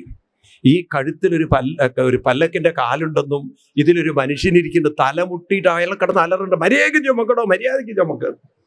അപ്പോഴേക്കും ഭരതൻ നോക്കുമ്പോണ്ട് ഒരു സ്ഥലത്ത് ഉറുമ്പ് വളഞ്ഞും പിരിഞ്ഞൊക്കെയാ പോണത്. അങ്ങോട്ടൊരു ചാട്ടം, ഇങ്ങോട്ടൊരു ചാട്ടം, ചവിട്ടാതിരിക്കാനേ, ഉറുമ്പിനും ചവിട്ടാതിരിക്കാൻ. മൂന്നാമത്തെ ചാട്ടത്തിൽ രാജാവ് പുറത്തൊരു ചാട്ടം. രാജാവ് ഇതാ കല്ലൊക്കെ നിന്ന് പുറത്തു വീണു. രാജാവിനങ്ങോട്ട് കലി വന്നു. നീ ആരാന്നാ വിചാരിച്ചിരിക്കും, ഞാൻ രാജാവാണ്, ശിക്ഷിക്കും എന്നൊക്കെ പറഞ്ഞപ്പോൾ ഭരതൻ അങ്ങനെ പൊതുവെ വർത്തമാനമില്ലാത്ത ഒരാളാണ്. അവിടെ വെച്ച് രാജാവിന് ഒരു ഉപദേശം കൊടുക്കുകയാണ്. രാജൻ, അങ്ങയ്ക്ക് എന്നെ സ്പർശിക്കാൻ സാധ്യമല്ല. എന്നാൽ അങ്ങനെ ഒരു അഹങ്കാരത്തിലോ ധാർഷ്ട്യത്തിലോ അല്ല. രാജൻ, അങ്ങയ്ക്ക് എന്നെ രാജാവ് ഒരു നിമിഷം ആദ്യമായിട്ടാണ് ഒരു രാജാവിന്റെ മുഖത്ത് നോക്കി ഒരു പ്രജ പറയുന്നത്, അങ്ങയ്ക്ക് എന്നെ സ്പർശിക്കാൻ സാധ്യമില്ലാന്ന്. രാജാവ് ആ കണ്ണുകളിലേക്ക് നോക്കിയപ്പോൾ മനസ്സിലായത് ഒരു ചെറിയ ആളല്ല, എന്തോ ഒരു പ്രത്യേകതയൊക്കെ ഉണ്ടെന്ന്. രാജാവ് കൈകൂപ്പിക്കൊണ്ട് പറഞ്ഞു, ഞാൻ അങ്ങയുടെ മഹത്വം മനസ്സിലാക്കാതെയാണ്, ഞാൻ അവിവേകത്തിലായിരിക്കും പറഞ്ഞിട്ടുണ്ടാവുക. പക്ഷെ അങ്ങ് പറഞ്ഞത് എനിക്ക് മനസ്സിലായില്ല. എന്താണ് അങ്ങ് എന്നെ സ്പർശിക്കാൻ പറ്റില്ല എന്ന് പറഞ്ഞത് എന്ന്. ആ കാര്യത്തിന് മറുപടി കൊടുക്കുകയാണ്. ഭാഗവതത്തിലെ അതിഗംഭീരമായൊരു ഭാഗമാണ് 5-ാം സ്കന്ധത്തിലെ 11, 12, 13 അധ്യായങ്ങൾ. ഈ 11-ാമത്തെ അധ്യായത്തിൽ 6-ാമത്തെ ശ്ലോകം അതൊന്ന് പഠിച്ചു വെക്കേണ്ട ശ്ലോകമാണ്. ഇതാണ് പറയണ ദുഃഖം സുഖം വ്യതിരിക്തം ച തീവ്രം കാലോപപന്നം ഫലമാവനക്തി ആലിംഗ്യമായാരജിതന്തരാത്മാ സ്വദേഹിനം സംസതി ചക്രകൂട. എന്താ പറയുന്നത്? ദുഃഖം സുഖം വ്യതിരിക്തം ച തീവ്രം. അമ്പലത്തിൽ തൊഴുതോ? അമ്പലത്തിൽ പോയോ? തൊഴുതു? അകത്ത് പോയോ? കഴിഞ്ഞോ? അകത്ത് പോയോ? പോയി അകത്ത് പോണോ? കഴിഞ്ഞു. അപ്പൊ ദുഃഖം സുഖം വ്യതിരിക്തം ച തീവ്രം എന്താ പറയുന്നത്? ജീവിതത്തില്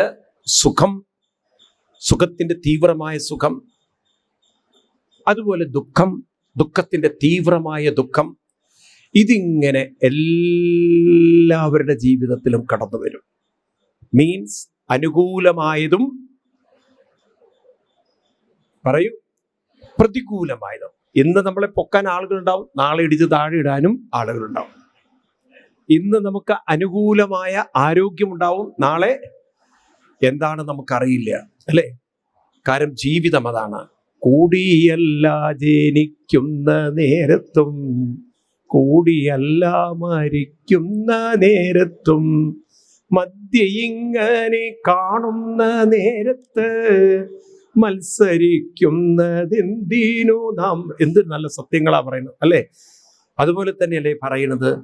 എത്ര വലിയ സത്യമാണ് നോക്കൂ. ഇന്നലെയോളം എന്തെന്നറിഞ്ഞില്ല, ഇനി നാളെയോ എന്തെന്നറിഞ്ഞില്ല, ഇന്നീ കണ്ട തടിക്കു വിനാശവും എപ്പോഴെന്നറിഞ്ഞില്ല. പിന്നെ പറയുന്നത് 2-4 ദീനം കൊണ്ടൊരുത്തനെ മാളിക മുകളേറിയ മന്നന്റെ തോളിമാറാപ്പൂ. ഇതൊക്കെ ഡെയിലി കണ്ടുകൊണ്ടിരിക്കുന്നവരാണ് നമ്മൾ. ആണ് ഇത് നമുക്ക് ജീവിതത്തിന്റെ ചില യാഥാർത്ഥ്യങ്ങളെ കടന്നു പോവേണ്ടതുണ്ട്, അനുകൂലവും പ്രതികൂലവും. ഇവിടെയാണ് പഠിപ്പിച്ചു കൊടുക്കുന്നത്. പക്ഷെ if your mind is stable, if your mind is stronger, if your mind is balanced, നിങ്ങൾക്ക് കുറേ കൂടി ഈസി ആയിട്ട് ജീവിതത്തെ കൊണ്ടുപോകാം. മൈൻഡ് വീക്കാവുമ്പോൾ ജീവിതവും പ്രോബ്ലത്തിലാണ്. പറഞ്ഞു കൊടുക്കുകയാണ്, മനസ്സിലാണ് ഈ അനുഭവങ്ങൾ വന്ന് സ്വാധീനിക്കുന്നത്. എവിടെയാണ്? മനസ്സിലാണ്. ആ മനസ്സിന് ഇപ്പം നോക്കൂ, വാട്ടർ പ്രൂഫ് എന്ന് പറയുന്ന പോലെ. ഇപ്പൊ വാട്ടർ പ്രൂഫ് ഉള്ള ഒരു സാധനത്തിൽ വെള്ളം കയറി അബ്സോർബ് ചെയ്യില്ല. ഉണ്ടോ? ഇപ്പൊ നിങ്ങളൊക്കെ വീട്ടിൽ ബാത്റൂമിലൊക്കെ അടിയിൽ വാട്ടർ പ്രൂഫ് ഇട്ട് കഴിഞ്ഞാൽ വെള്ളം താഴോട്ട് സീവേജ് ഒരിക്കലും വരില്ല, അത് ഒരിക്കലും ലീക്കേജ് വരില്ല. വരുമോ? എന്നതുപോലെ ഈ മനസ്സിലാണ് അനുഭവങ്ങൾ വരുന്നത്. ശ്രദ്ധിക്കുക നിങ്ങൾ, ദുഃഖം മനസ്സിൽ വന്നില്ലെങ്കിൽ ദുഃഖമുണ്ടോ? മനസ്സിൽ ദുഃഖം റിഫ്ലക്ട് ചെയ്തില്ലെങ്കിൽ ദുഃഖമുണ്ടോ? ഉണ്ടോ? ഇല്ല. സുഖം മനസ്സിൽ റിഫ്ലക്ട് ചെയ്തില്ലെങ്കിൽ സുഖമുണ്ടോ? അപ്പൊ മനസ്സിൽ ഇത് വരുന്നു, മനസ്സതിനെ കംപ്ലീറ്റ്ലി അബ്സോർബ് ചെയ്യുന്നു, അല്ലേ? അതുകൊണ്ടാണ് നമ്മൾ പറയുന്നത്, ഞാൻ മെന്റലി ലോസ്റ്റ്, അല്ലെങ്കിൽ മെന്റലി അപ്സെറ്റായി, ടെൻഷനായി, എനിക്ക് വളരെ വിഷമം തോന്നി, എന്നെ വല്ലാതെ വേദനിപ്പിച്ചു. ഇതൊക്കെ മെന്റലി അല്ലേ? ആണോ? ഇനി നിങ്ങളുടെ മൈൻഡിനൊരു നമ്മൾ വാട്ടർ പ്രൂഫ് കോട്ട് അടിക്കുന്ന പോലെ നിങ്ങൾക്ക് ഇത്തരത്തിലുള്ള ഒരു പ്രശ്നങ്ങളും തട്ടാത്തൊരു കോട്ടിങ് അടിച്ചിട്ടാണ് നിങ്ങൾക്ക് മൈൻഡ് തന്നിരിക്കുന്നതെങ്കിൽ എങ്ങനെയിരിക്കും മൈൻഡ്? എങ്ങനെയിരിക്കും നിങ്ങളുടെ എക്സ്പ്രഷൻ? എങ്ങനെയിരിക്കും? നിങ്ങൾ പറയും, എന്തു വന്നാലും ഇപ്പോൾ അതൊന്നും ബാധിക്കുന്നില്ല. അത് ഒരു മെച്യൂരിറ്റി ലൈഫിൽ വരുമ്പോൾ കുറേയൊക്കെ കാര്യങ്ങൾ നിസ്സാരമായിട്ട് എടുക്കാൻ നമുക്ക് പറ്റും. ആണോ? ഒരു കൊച്ചു കുട്ടിയുടെ കയ്യിലൊരു മുറിവ് പറ്റിക്കഴിഞ്ഞാൽ കുട്ടിക്ക് അത് ഭയങ്കര വേദനയാണ്. നാട്ടുകാരെ മുഴുവൻ വരെ കാണിച്ചു കൊടുക്കും, ഇല്ലേ? അത് വരുന്നവർക്കൊക്കെ കാണിച്ചു കൊടുക്കും. എന്നാൽ നിങ്ങൾ എത്ര അടുക്കളയിൽ കൈ മുറിച്ചിട്ടുണ്ട്? വല്ലതും പ്രശ്നമുണ്ടോ? ഉണ്ടോ? കൈ പൊള്ളിയിട്ട് തന്നെ നിങ്ങൾ വലിയ പൊള്ളലൊക്കെ ഇരിക്കും, എന്നാലേ അത് സാരില്ല, അത് വെള്ളം മറഞ്ഞു പോയതാണെന്ന് ഇത്ര കൂളായിട്ട് എടുക്കുന്നവരുണ്ട്. ഉണ്ടോ? ഇല്ലയോ? എന്താ ഒന്നും മിണ്ടാത്ത നിങ്ങൾ? ചെറിയ നിസ്സാരമായിട്ടൊക്കെ എടുക്കുന്ന കാര്യങ്ങൾ. ഒരുപക്ഷെ നമ്മൾ ഭയപ്പെടുന്ന പല കാര്യങ്ങളും ചില ഉത്സവ സ്ഥലത്ത് കണ്ടില്ലേ? കനലിലൂടെ നടക്കുന്നതൊക്കെ കണ്ടില്ലേ? അത് പുറമേ നിന്ന് കാണുമ്പോൾ വലിയ പേടിയാണ്, പക്ഷെ അവർക്കത് കൂളായിട്ട് അവർ നടന്നു പോകുന്നു. ആണോ? ഈ അടുത്ത ദിവസം ഞാൻ ചെന്നൈയിലായിരുന്നു. ആ സപ്താഹം നടന്ന സമയത്താണ് ഈ സുബ്രഹ്മണ്യ സ്വാമിയുടെ തൈപ്പൂസം. അവർ തൈപ്പൂസത്തെന്നല്ലേ പറയാം. അപ്പൊ ഈ തൈപ്പൂയം വരുന്ന സമയത്ത്, അപ്പൊ ഈ തൈപ്പൂസ സമയത്ത് ഇവര് വലിയ ശൂലങ്ങളും വലിയ സാധനങ്ങളൊക്കെ അപ്പുറത്തേക്ക് ഇപ്പുറത്തേക്ക് കണ്ടു കഴിഞ്ഞാൽ നമുക്ക് തന്നെ വലിയ വിഷമം തോന്നുന്നത് എങ്ങനെയാണ്? അത് തോളിലൂടെയൊക്കെ കണ്ടിട്ടുണ്ടാരെങ്കിൽ ഈ കാഴ്ച കണ്ടിട്ടുണ്ടോ? ഒരു പേടിയില്ല, ഒരു ഭയവുമില്ല. നിങ്ങൾ നോക്കൂ, പാമ്പിനെ പേടിയുള്ള കുറെ ആൾക്കാരില്ലേ? നിങ്ങൾ ഇല്ലേ? എന്നാൽ ഈ പാമ്പിനെ കൂടെയൊക്കെ വെച്ചിറക്കും എന്നൊക്കെ പറഞ്ഞ പാട്ടൊക്കെ പാടി അതിനെ തോളിലിടുന്നു, അതിനെടുത്ത് ഉമ്മ വെക്കുന്നു, അതിനെ വെച്ചിട്ട്, അല്ലേ? ആണോ? ഉണ്ടോ? ഇല്ലയോ? ഞാൻ ഒരിക്കലും ആഫ്രിക്കയിൽ പ്രോഗ്രാമിന് പോയ സമയത്ത് അവിടെ ഈ മസായി ഒരു മസാറ എന്ന് പറഞ്ഞ സ്ഥലത്ത് എന്ത് മസാറയാണ് ഒരു സ്ഥലം പോട്ടെ, അവിടെ ഈ സിംഹങ്ങൾക്ക് ഭക്ഷണം, അവിടെ ഒരു കാഴ്ച ബംഗ്ലാവില് ആ ഒരു സിംഹത്തിന് പോയി കൊടുക്കുകയാണ്. ചിന്തിക്കാൻ പോലും പറ്റില്ല നമുക്ക്. മനസ്സിലായില്ലേ എങ്ങനെ ഇവർക്ക്? അപ്പൊ അവരുടെ മൈൻഡ് അത് ട്രെയിൻഡ് ആണ്. ഇപ്പൊ നോക്കൂ, ആന എത്ര പേരെ തൂക്കി അങ്ങോട്ട് അയച്ചിട്ടുണ്ട്, എന്നാലും പാപ്പന്മാർക്ക് വല്ല പേടിയുണ്ടോ? കൂളായിട്ടില്ല അവർ കുട്ടികളുടെ അടുത്തേക്ക് പോകുന്ന പോലെ അതിൻ്റെ അടുത്തേക്ക് പോകണു. പേടിയുണ്ടോ? അതിൻ്റെ അടുത്തേക്ക് പോകാൻ ചെറിയൊരു പേടി നിൽക്കില്ലേ? കാണുമ്പോഴൊക്കെ കുഴപ്പമില്ല, നല്ല ചന്തമുണ്ട്, ഒക്കെ കാണാനൊക്കെ ഭംഗിയുണ്ട്. പക്ഷെ അടുത്തേക്ക് എല്ലാം പറഞ്ഞാൽ കയ്യും കാലും ഒക്കെ ഒന്ന് കാര്യം എന്ത് ചെയ്യുന്നറിയില്ല, തട്ടുമെന്നറിയില്ലല്ലോ. മനസ്സിലായില്ലേ? എന്ന് പറഞ്ഞ പോലെ ഇവിടെ മനസ്സൊന്ന് പ്രിപ്പയർ ചെയ്ത് മാറ്റിക്കഴിഞ്ഞാൽ അനുഭവങ്ങളുടെ തീവ്രത നമുക്ക് എങ്ങനെയുള്ള മൈൻഡാണ് വേണ്ടത്? സുഖം വരുമ്പോൾ ഓവറായിട്ട് എക്സൈറ്റഡും ആവരുത്, ദുഃഖം വരുമ്പോൾ ഓവറായിട്ട് ഡിപ്രസ്ഡും ആവരുത്. അതൊരു നല്ല ക്വാളിറ്റി മൈൻഡ് അല്ലേ? ആണോ? പറയൂ.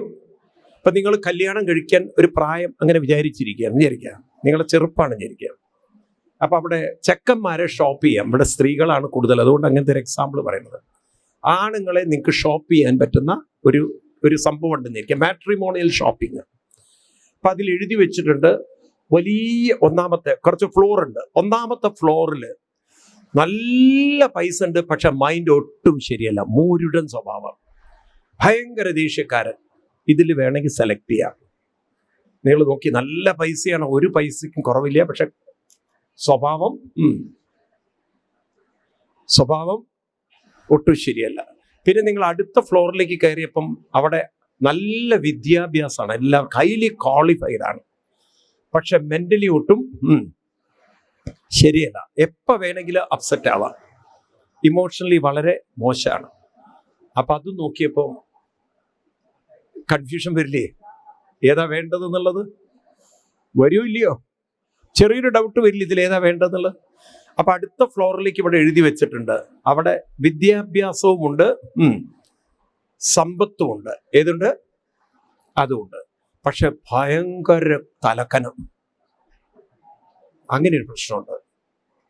അപ്പൊ നിങ്ങൾക്ക് വായിച്ചപ്പം കാര്യം വിദ്യാഭ്യാസമൊക്കെ വേണം, പക്ഷെ തലക്കനം ഉണ്ടെങ്കിൽ എങ്ങനെയാണ് ഇപ്പൊ ഇത് മാനേജ് ചെയ്യുക എന്നുള്ളൊരു സംശയം. ഒരു ഫ്ലോറും കൂടിയും ഉണ്ട്. അപ്പൊ അവിടെ എഴുതി വെച്ചിട്ടുണ്ട്, നല്ല അത്യാവശ്യം വിദ്യാഭ്യാസമുണ്ട്, അത്യാവശ്യമൊക്കെ ജീവിക്കാനുള്ള കഴിവുണ്ട്, മെന്റലി വളരെ മെച്യൂർഡാണ്, പക്വതയുണ്ട്.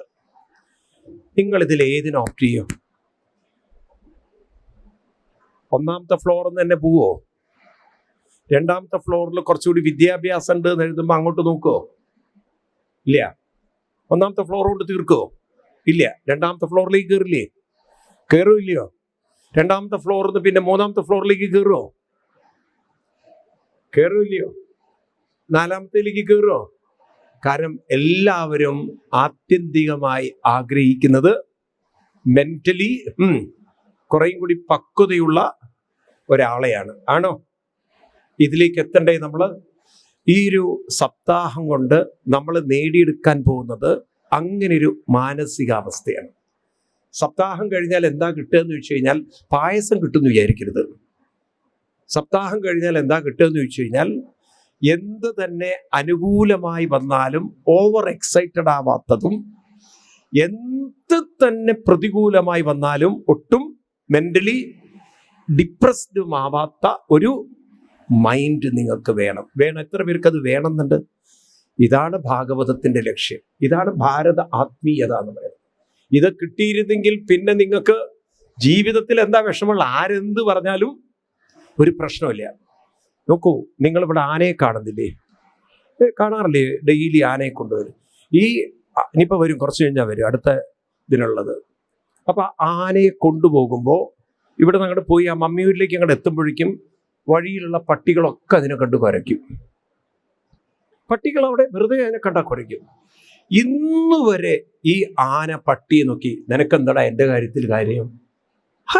ആനയ്ക്ക് ഒരു മൈൻഡില്ല, നീ കുരയ്ക്ക്, എന്ത് വേണം ചെയ്തോളൂ. ആന അങ്ങനെ ഒരു കുരയുണ്ടെന്ന് പോലും പറയൂ ഭാവിക്കുന്ന പ്രശ്നമില്ല. അത്ര അൺഡിസ്റ്റർബ്ഡ് ആയിട്ട് പോകുന്ന ഒരു ആന കണ്ടിട്ടില്ലേ നിങ്ങൾ? എന്നാൽ നേരെ മറിച്ച് ഒരു പട്ടിയാണ് അതിലെ പോകുന്നെങ്കിലോ, ഒരു പട്ടിയാണ് അതിലെ പോകുന്നത്, വേറെ പട്ടി അതിനെ നോക്കി കുരയ്ക്കുന്നെങ്കിൽ അത് നോക്കി നിൽക്കോ? അങ്ങോട്ട് കുറച്ച് ബഹളം വെക്കുവോ? എന്താ ഒന്നും മിണ്ടാത്തത്? ബഹളം വെക്കൂല്ലയോ? അല്ലേ? പട്ടിയുടെ സ്വഭാവം അതാണ്.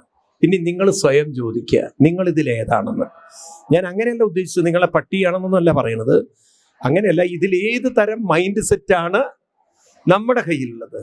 നമ്മളൊരു ഡിസ്റ്റർബ്ഡ് മൈൻഡ് സെറ്റാണോ അൺഡിസ്റ്റർബ്ഡ് ആണോ എങ്കിൽ നിങ്ങൾ മനസ്സിലാക്കണം, ഈ ഭാഗവതം കൊണ്ട് നമ്മളെ മൈൻഡിനെ അങ്ങനെ ആക്കിയെടുക്കാൻ നമുക്ക് സാധിക്കും.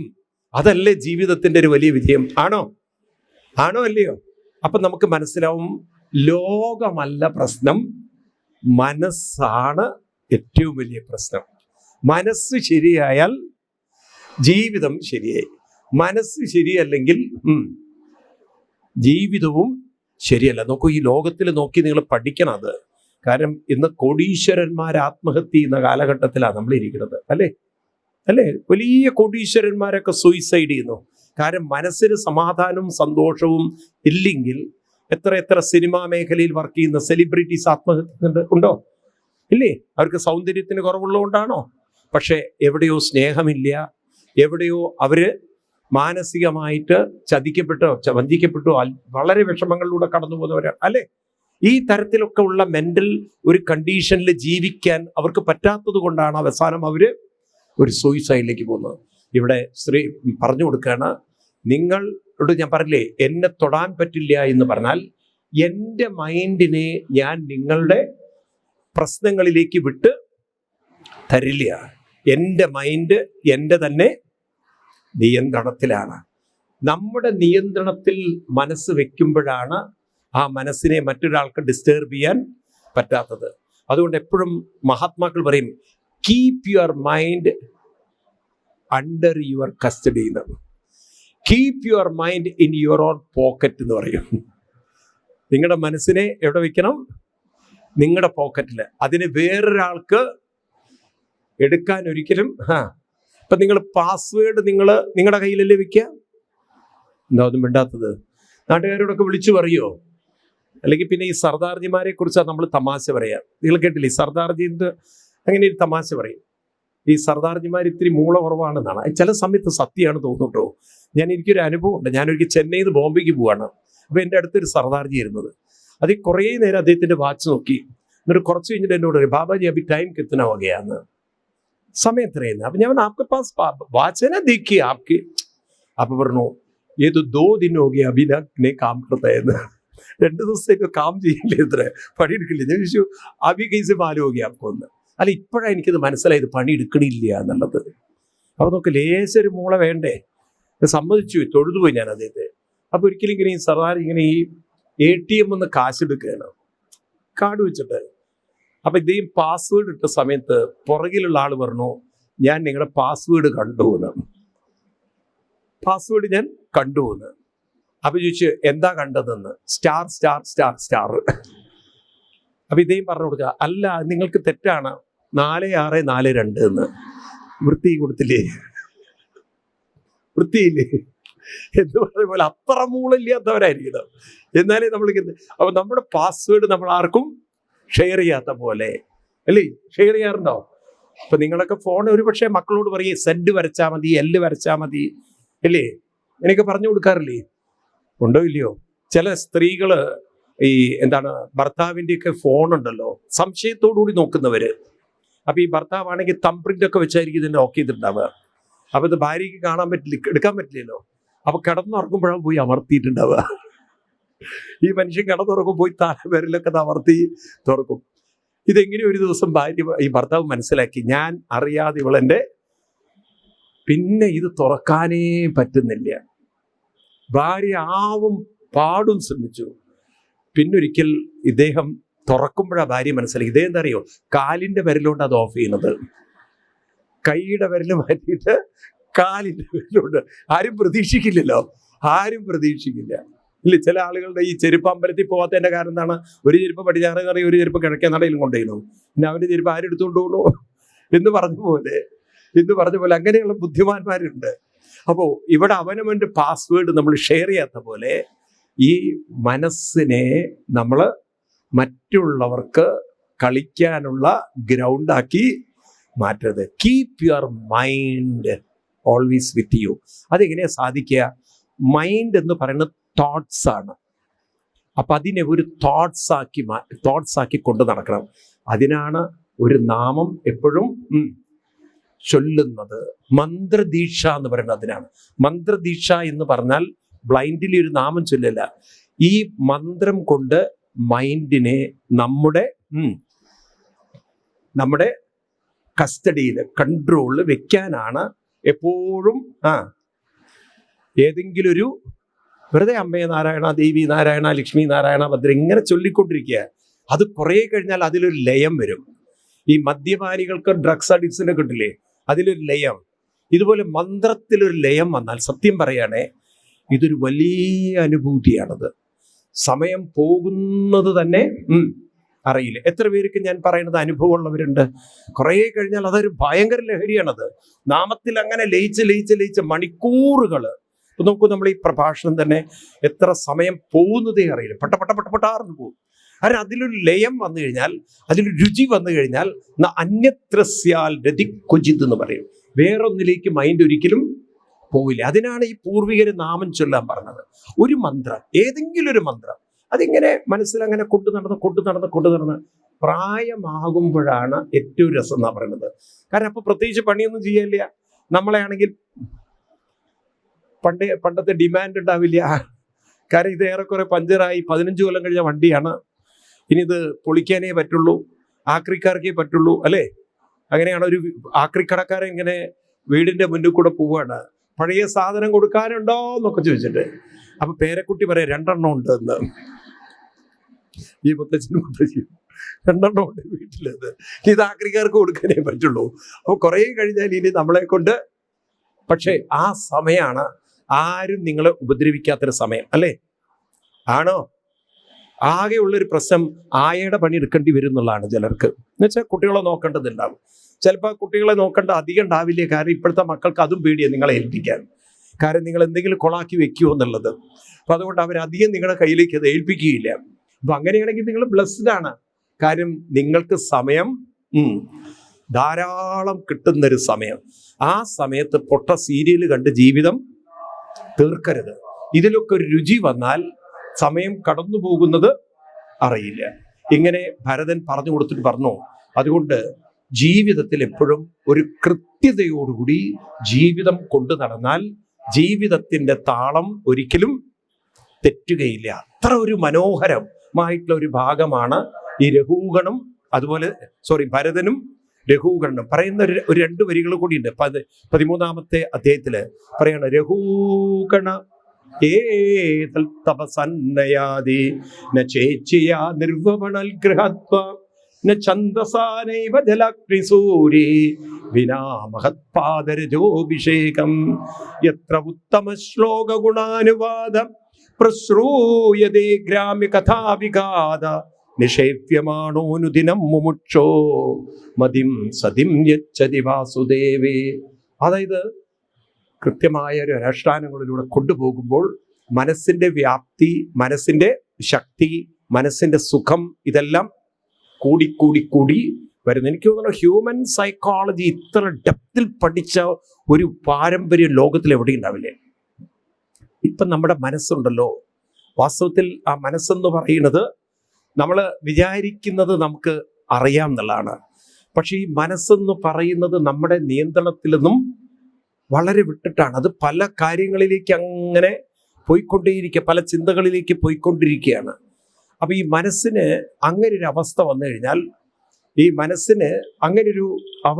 കഴിഞ്ഞാൽ എന്താ ഉണ്ടാവുമെന്ന് വെച്ച് കഴിഞ്ഞാൽ മനസ്സിന്റെ ശക്തി പ്രായമാകും തോറും ചോർന്ന് അതാണ് ഈ പ്രായം പെട്ടെന്ന് പലരെയും അലട്ടുന്നത്. കാരണം മനസ്സ് വേണ്ടാത്ത ചിന്തകളിലൂടെ ഊർജം ഒരുപാട് കൺസ്യൂം ചെയ്തു പോകുന്നുണ്ട്. അതറിയണേയില്ല നമ്മൾ. ശരിയാണോ? ആവശ്യമില്ലാത്ത ചിന്തകൾ, അതാണ് പ്രായം ചിലരെ പെട്ടെന്ന് ബാധിക്കുന്നത്. ഇപ്പം നിങ്ങളെന്നും പ്രായം ബാധിക്കരുത് നിങ്ങൾ ആഗ്രഹിക്കുന്നില്ലേ? ആഗ്രഹമില്ലേ നിങ്ങൾക്ക്? ആഗ്രഹമുണ്ടോ ഇല്ലയോ? എല്ലാവർക്കും ആഗ്രഹമുണ്ട്. അതല്ലേ കളറൊക്കെ അടിച്ച് നമ്മൾ കൊണ്ട് നടക്കുന്നത്.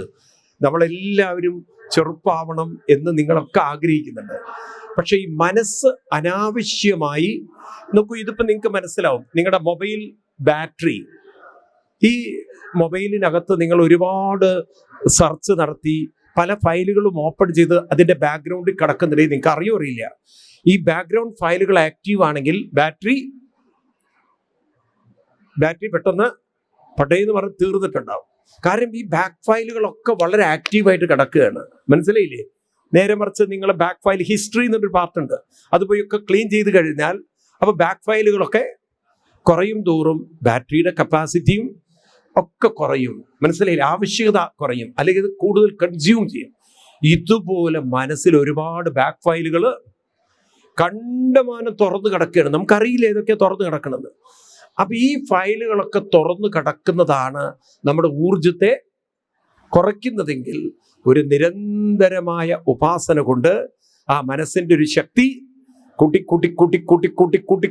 കൂട്ടിക്കൊണ്ടുവന്ന് നമ്മുടെ ജീവിതത്തിൻ്റെ വാർദ്ധക്യത്തെ പോലും നമുക്ക് തടയിടാൻ സാധിക്കുന്നതാണ്. മനസ്സ് വിചാരിച്ചാൽ യൗവനത്തിലെത്താൻ സാധിക്കുന്നതാണ്. അങ്ങനെ ഒരു ചികിത്സയുണ്ട്, കായകൽപ്പ ചികിത്സ എന്ന് കേട്ടിട്ടുണ്ടോ നിങ്ങൾ?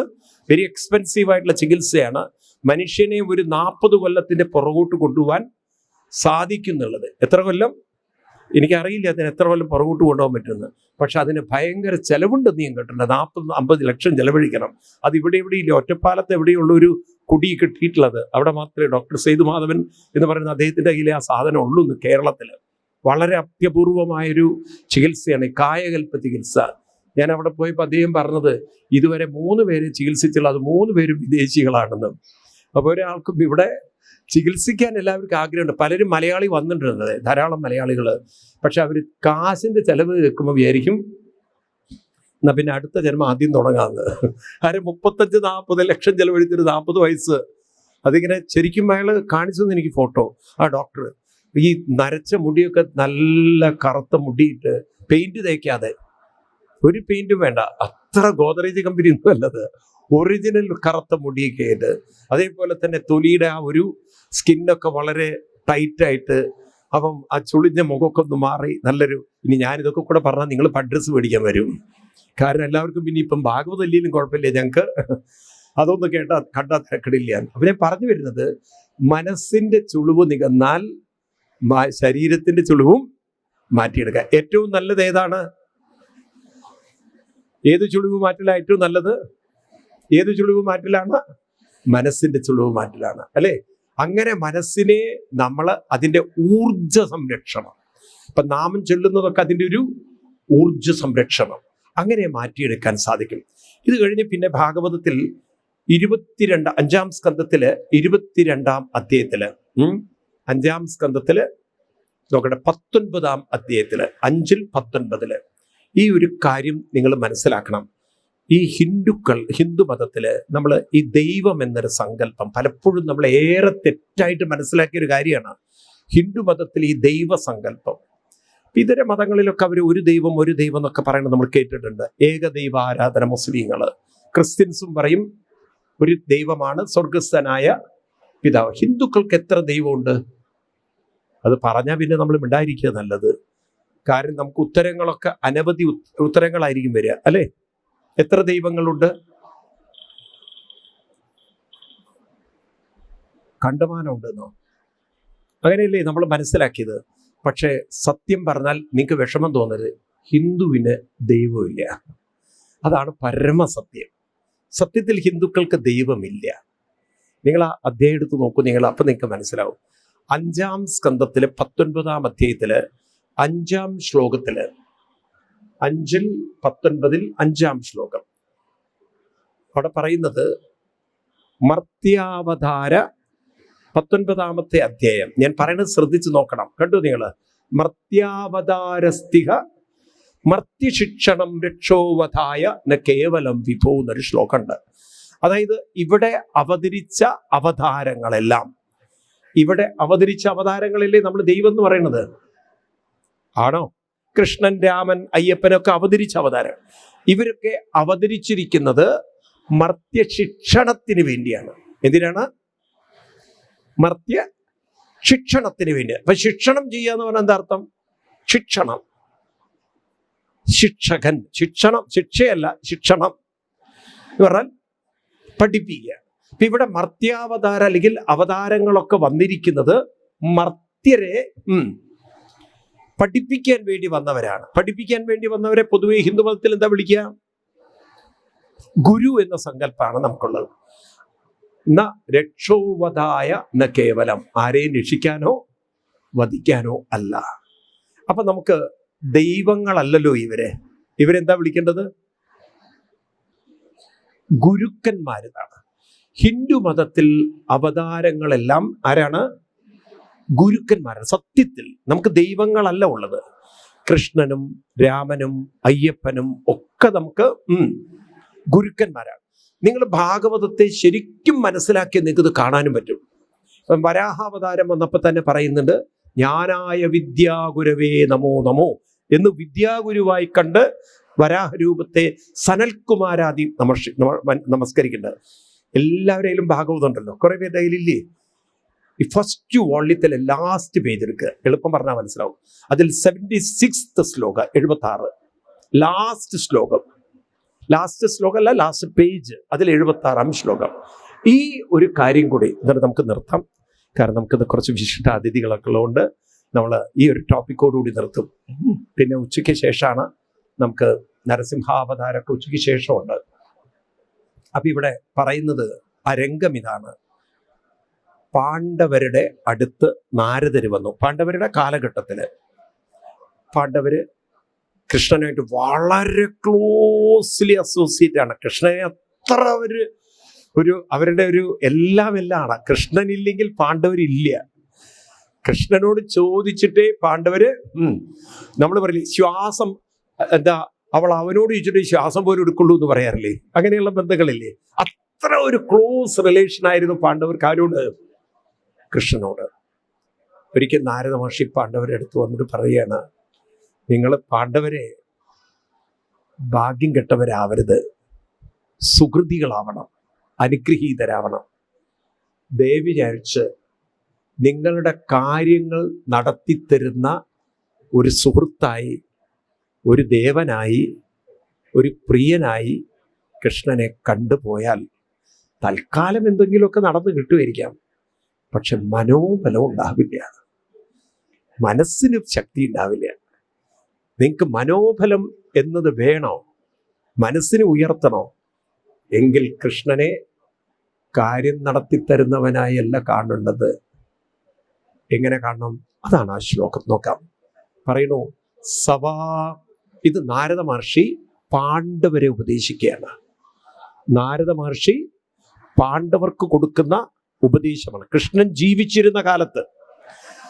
സവായം ബ്രഹ്മ മഹൽവൃമിക്യം കൈവല്യ നിർവാണ സുഖാനുഭൂതി പ്രിയ സുഖത്വാകലുമാതുലേയ ആത്മാർക്കണിയോ വിധികൾ ഗുരുശ്ച.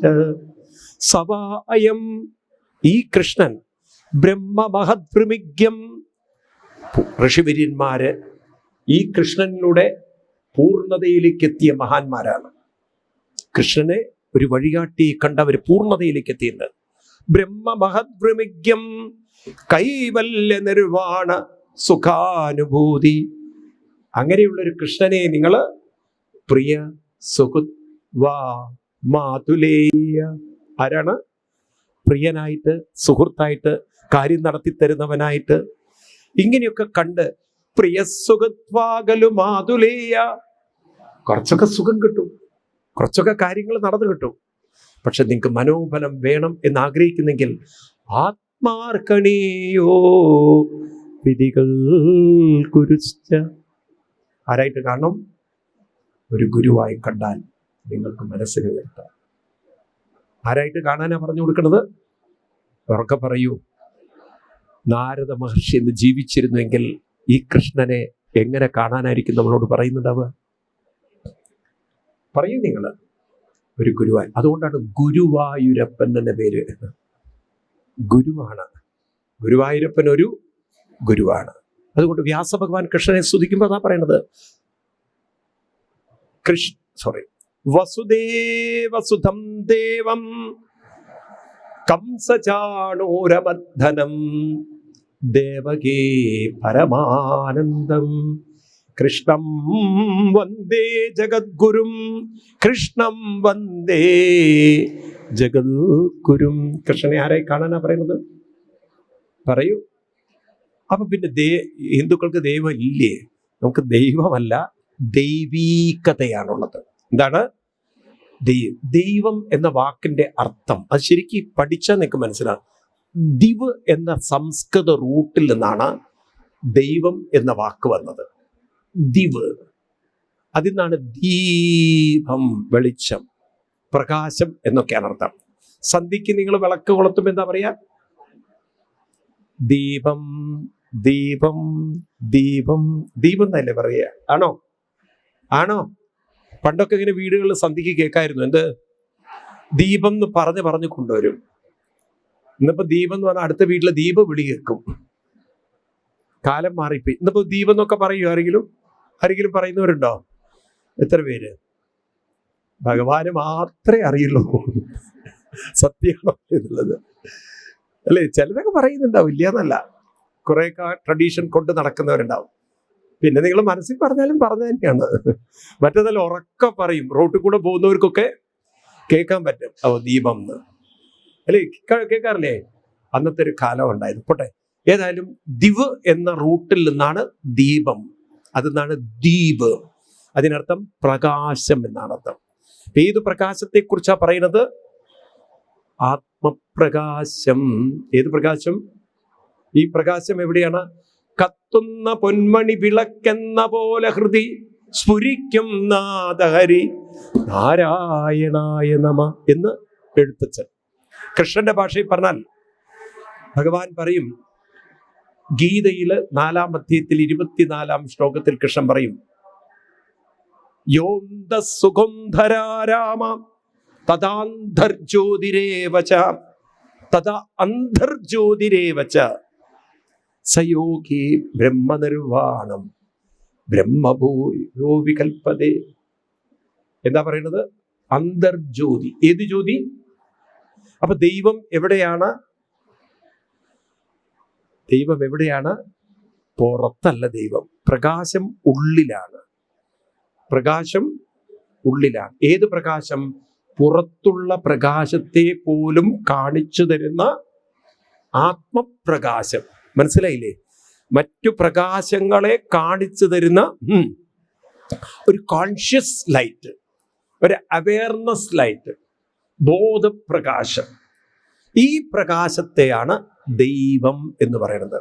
അതുകൊണ്ട് ഞാൻ പറഞ്ഞ ഹിന്ദുക്കൾക്ക് ദൈവമില്ല, ഉള്ളത് ദൈവീകതയാണുള്ളത്. അപ്പൊ നമുക്ക് 33 കോടി ദേവന്മാരല്ല, 33 കോടി ഗുരുക്കന്മാരുടെ സംസ്കാരമാണ് ഭാരതത്തിലുള്ളത്. മനസ്സിലായില്ലേ നിങ്ങൾക്ക്? ഒന്നുകൂടി ഞാൻ പറയാം. നമുക്ക് നരസിംഹാവതാരം വരുമ്പോൾ പ്രഹ്ലാദൻ സ്തുതിക്കുന്ന സ്തുതി ഇങ്ങനെയാണ്: കോന്നത്രതേ അഖില ഗുരോ ഭഗവൻ പ്രയാസ ഉത്താരണേസ്യ ഭവസംഭവലോഭഹേതോ മൂഢേഷു വൈ മഹദനുഗ്രഹ ആർദ്ദബന്ധോ കിം തേന തേ പ്രിയജനാനനുസേവതം ന. ഹേ അഖില ഗുരോ, ഭഗവാനെ വിളിക്കുന്നത് ഭാഗവതത്തിൽ എത്ര തവണ ഇത് ആവർത്തിച്ചിട്ടുണ്ട് ഇല്ലേ? കുന്തിദേവി പറയുന്നില്ലേ കൃഷ്ണനോട്? എന്താ പറയുന്നത് അവസാനം? അഖില ഗുരു യോഗേശ്വര അഖില ഗുരു ഭഗവൻ നമസ്തേ എന്ന് കുന്തിദേവി. കൃഷ്ണനെ ആരായിട്ടാ കണ്ടത്? വിഭത സന്തുനശ്വത തത്ര തത്ര ജഗദ്ഗുരു. ആരായിട്ടാ കാണുന്നത്? ഒരു ഗുരുവിന്റെ. ആണോ അല്ലയോ? നിങ്ങൾക്ക് എത്ര റെഫറൻസ് വേണം, എത്ര ശ്ലോകങ്ങൾ വേണം കോട്ട് ചെയ്തുതരാം. നീ ഗജേന്ദ്ര മോക്ഷം വരുമ്പോ ഗജേന്ദ്രന് പറയണം നാരായണ അഖില ഗുരു ഭഗവൻ നമസ്തേ. ഇവരൊക്കെ വിളിച്ചിരിക്കുന്നത് ഏതാണ്? അഖില ഗുരു എന്ന്. അപ്പൊ നമുക്ക് 33 കോടി ദൈവങ്ങളാണോ? 33 കോടി ഗുരുക്കന്മാരാണോ? അവർക്ക് പറയൂ, ഗുരുക്കന്മാര്. അപ്പൊ ആ ഗുരുക്കന്മാര് കാണിച്ച പാതയിലൂടെ, വഴിയിലൂടെ നമ്മുടെ ജീവിതത്തെ നമുക്ക് മുന്നോട്ട് കൊണ്ടുപോവാൻ സാധിക്കുമ്പോഴാണ് ജന്മം സഫലമാവുന്നത്. ഗുരുനാഥൻ തൂണ ചെയ്ക സന്തതം, തിരുനാമങ്ങൾ നാവിന്മേലെപ്പോഴും പിരിയാതെ ഇരിക്കണം നമ്മുടെ നരജന്മം സഫലമായി തീരണം. ഗുരുക്കന്മാർ കാണിച്ചു തന്ന പാതയിലൂടെ നമ്മൾ മുന്നോട്ട് പോകണം. അതാണ് ഗുരുഭവനപുരിയിലിരുന്നു കൊണ്ട് ഗുരുവായൂരപ്പൻ കാണിച്ചു തന്ന പാതയിലൂടെ ജീവിതത്തെ മുന്നോട്ട് കൊണ്ടുപോകാൻ സാധിക്കുന്ന നമ്മളെ സുഹൃത്തുക്കളാണ്, നിങ്ങളുടെ സുഹൃത്തുക്കളാണ്. ഇപ്പം ഞാൻ ഇവിടെ ഒന്ന് ചെറുതായിട്ടൊരു പോസ് ചെയ്യേണ്ട നിർത്തുകയാണ്.